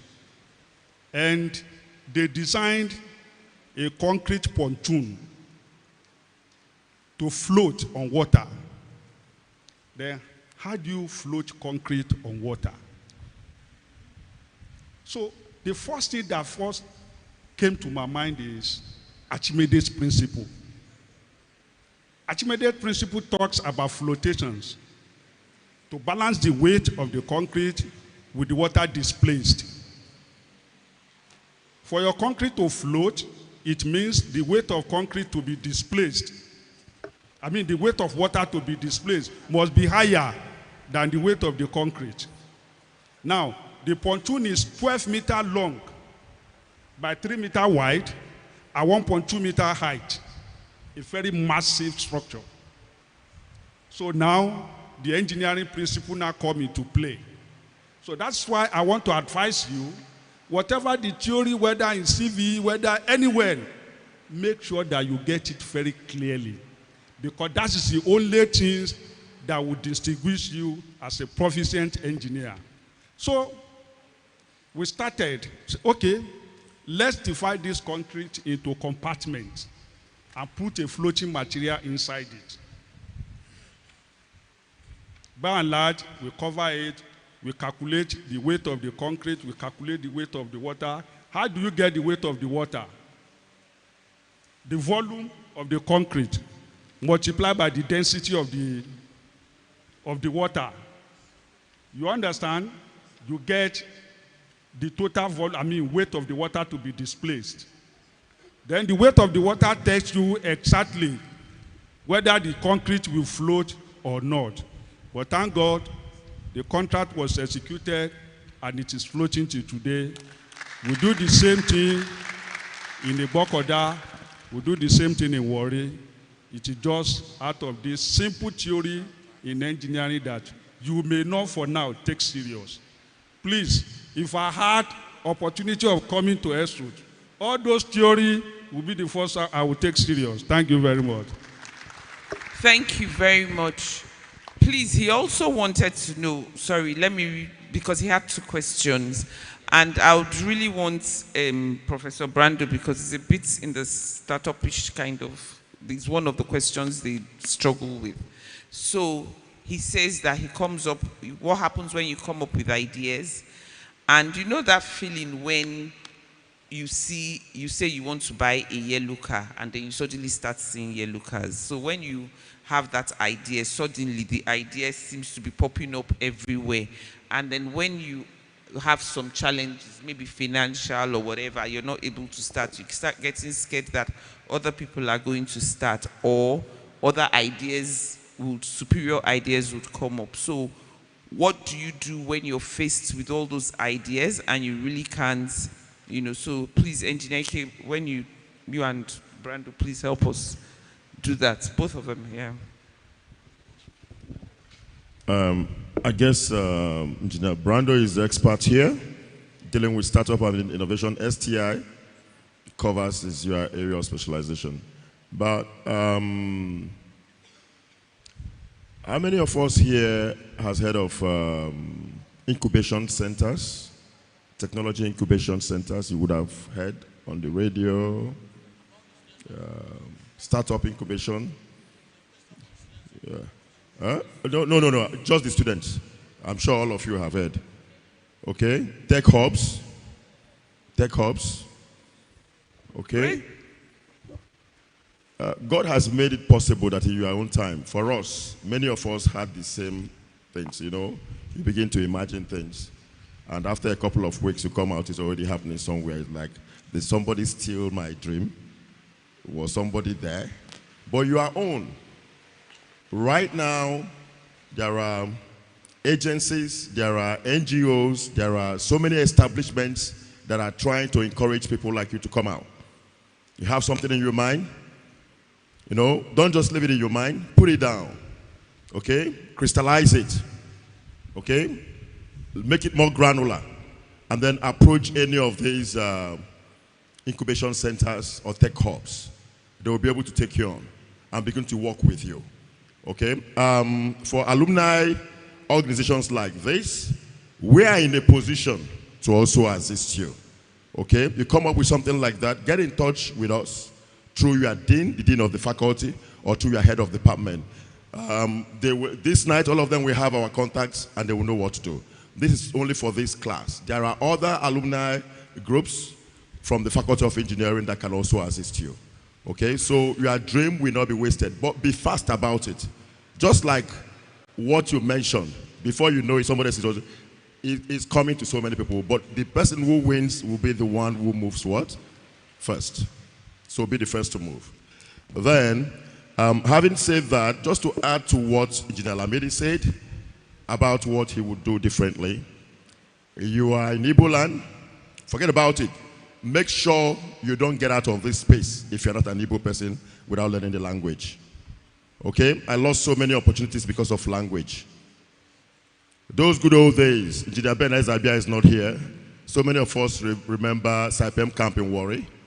We used to attend Joe, Shlom Beja interviews, Sitco Forex interviews, Halliburton interviews. In fact, in a month, you count the number you've attempted, okay? And then you go to phase 1, you pass, you think it's finished, they invite you again, you pass. Total FINA ELF, in those good old days, I got to stage 4. The director of human resources himself called me. And I came, I looked around, I was the only one that came. Before that one, I saw I was number 1 in the finalist. So I sat down. They said I was going to have a meeting with my line manager. I sat down. Behold, ladies and gentlemen, wonderful engineering students. The first question that came out of my young line manager, a Frenchman, was, "Tu parles français?" "Tu parles français?" We all, I'm sure many of you joked with your French in the school. He came to haunt me that day. Meanwhile, I didn't know what "tu parles français" was. Kola, Komolafa, and all that. But that was my nemesis that day. At the end of that, he said he had no other question. People were just asking me questions round and round and round and round. I finished, and until today, I never heard from them. As if that was not the end, a couple of years back, was waiting to be made a managing director somewhere. Okay? My pedigree is Shell. I have about 5 guys here. We went to SITP, Shell Intensive Training Program. Joey, myself, Godwin. Who else is here? About 2 others. Chike Agina is not here. But we had the highest population in Shell Intensive Training Program and all that. From there, went to so many other companies. Was in Texaco, was in Chevron, and I was in charge of operation in 6 countries in West Africa for Chevron downstream, and all that. Suddenly, Chevron downstream said they were leaving Africa, West Africa, and we were sold to MRS. How many of us know MRS? MRS Oil and Gas. You've seen our stations everywhere. That used to be Texaco. That used to be Chevron. That used to be, my uncle is here. That used to be Chevron Oil and all that. I woke up one morning and here, we are pleased to announce the appointment of Kingsley K as Managing Director of Kole Benin SA and MRS Benin SA. Going to where? A French country. 100% what? French country. I sat down. My wife is here. She started crying. I said, what is going to happen? But behold, I served there successfully for 7 good years. It wasn't easy. It wasn't easy. So, language, wherever you are, please, wherever you find yourself, embrace it with all your heart. My colleague, Omu, said something about trusting the process. Whether you are in civil, they are doing electrical course, pay attention. Whether you are in chemical, they are doing MME course, pay attention. Today, I manage multifaceted, complex projects that compels me to manage multidisciplinary things, showing the same level of competency at their level of work. Otherwise, you will not be able to supervise, and you will not be able to know when they are giving you rubbish. Pay attention. Trust the process. Thank you very much. Thank you. Thank you so much. Thank you. We've come to the end of our program. I want to believe that these handsome and beautiful faces that I see here today, that very soon I'll start hearing your names in high places and you'll recognize me and remind me of this day. Before we close, I'll call on our chairman to just take us on a short closing prayer. And I'm sure that there would be some opportunity for anyone who would want to maybe ask questions or get some sort of guidance. Thank you very much.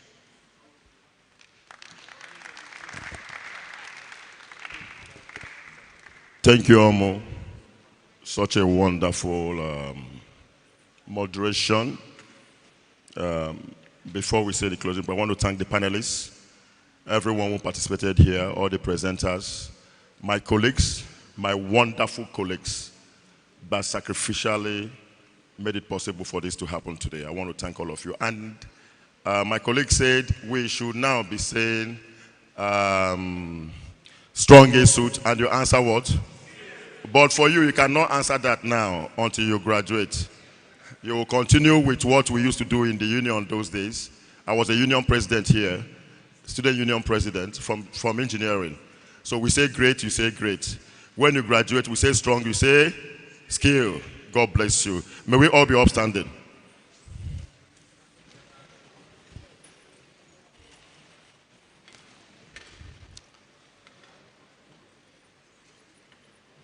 Father, Lord God, King of glory, the I am that I am, God who answered by fire, Almighty Father. Daddy, we thank you. We thank you for all you have done, from the planning stage to the execution stage of what happened here today. We thank you for the way you directed, you protected us, and you provided for us. We thank you for everyone who made it to this particular event this evening, crowning our activities within the 30 years anniversary program of this class in ESUT'. We are going to continue after that, Father. We are asking that as we continue, you continue with us. Father, you brought us here. We ask that you take us back to where we came from. You take us back to continue with today's evening. And when we are done with today, as we are going back to our various destinations, my Lord and my God, you also take us back. In Jesus' name we pray. And for the students who are also here with us, Father, we commit you to their hands. All they've heard here today, Father, use what they've learned here today to strengthen them, to reinforce their courage, to reinforce their belief in the system, to enable them to trust the system and know that there is hope out there. And when it is time for them to graduate, let them graduate in wonderful grades and levels in Jesus' name. And for the staff that are still here with us, Father, bless them. Father, as we've come to thank you for what you've done for us, that you also bless them as a mark of that thanksgiving today. Bless their homes, bless all of them, from the Vice Chancellor of the university, through the Deputy Vice Chancellor, through the Registrar, the Senate of the school, the Dean of the faculty, the heads of departments, the staff of the Faculty of Engineering, and the various departments in engineering. My Lord and my God, we ask that you continue to bless them, you continue to uphold them. In Jesus' name we pray. The grace.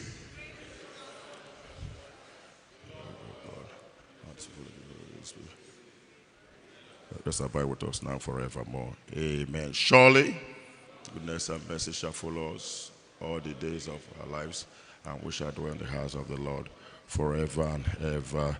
Amen.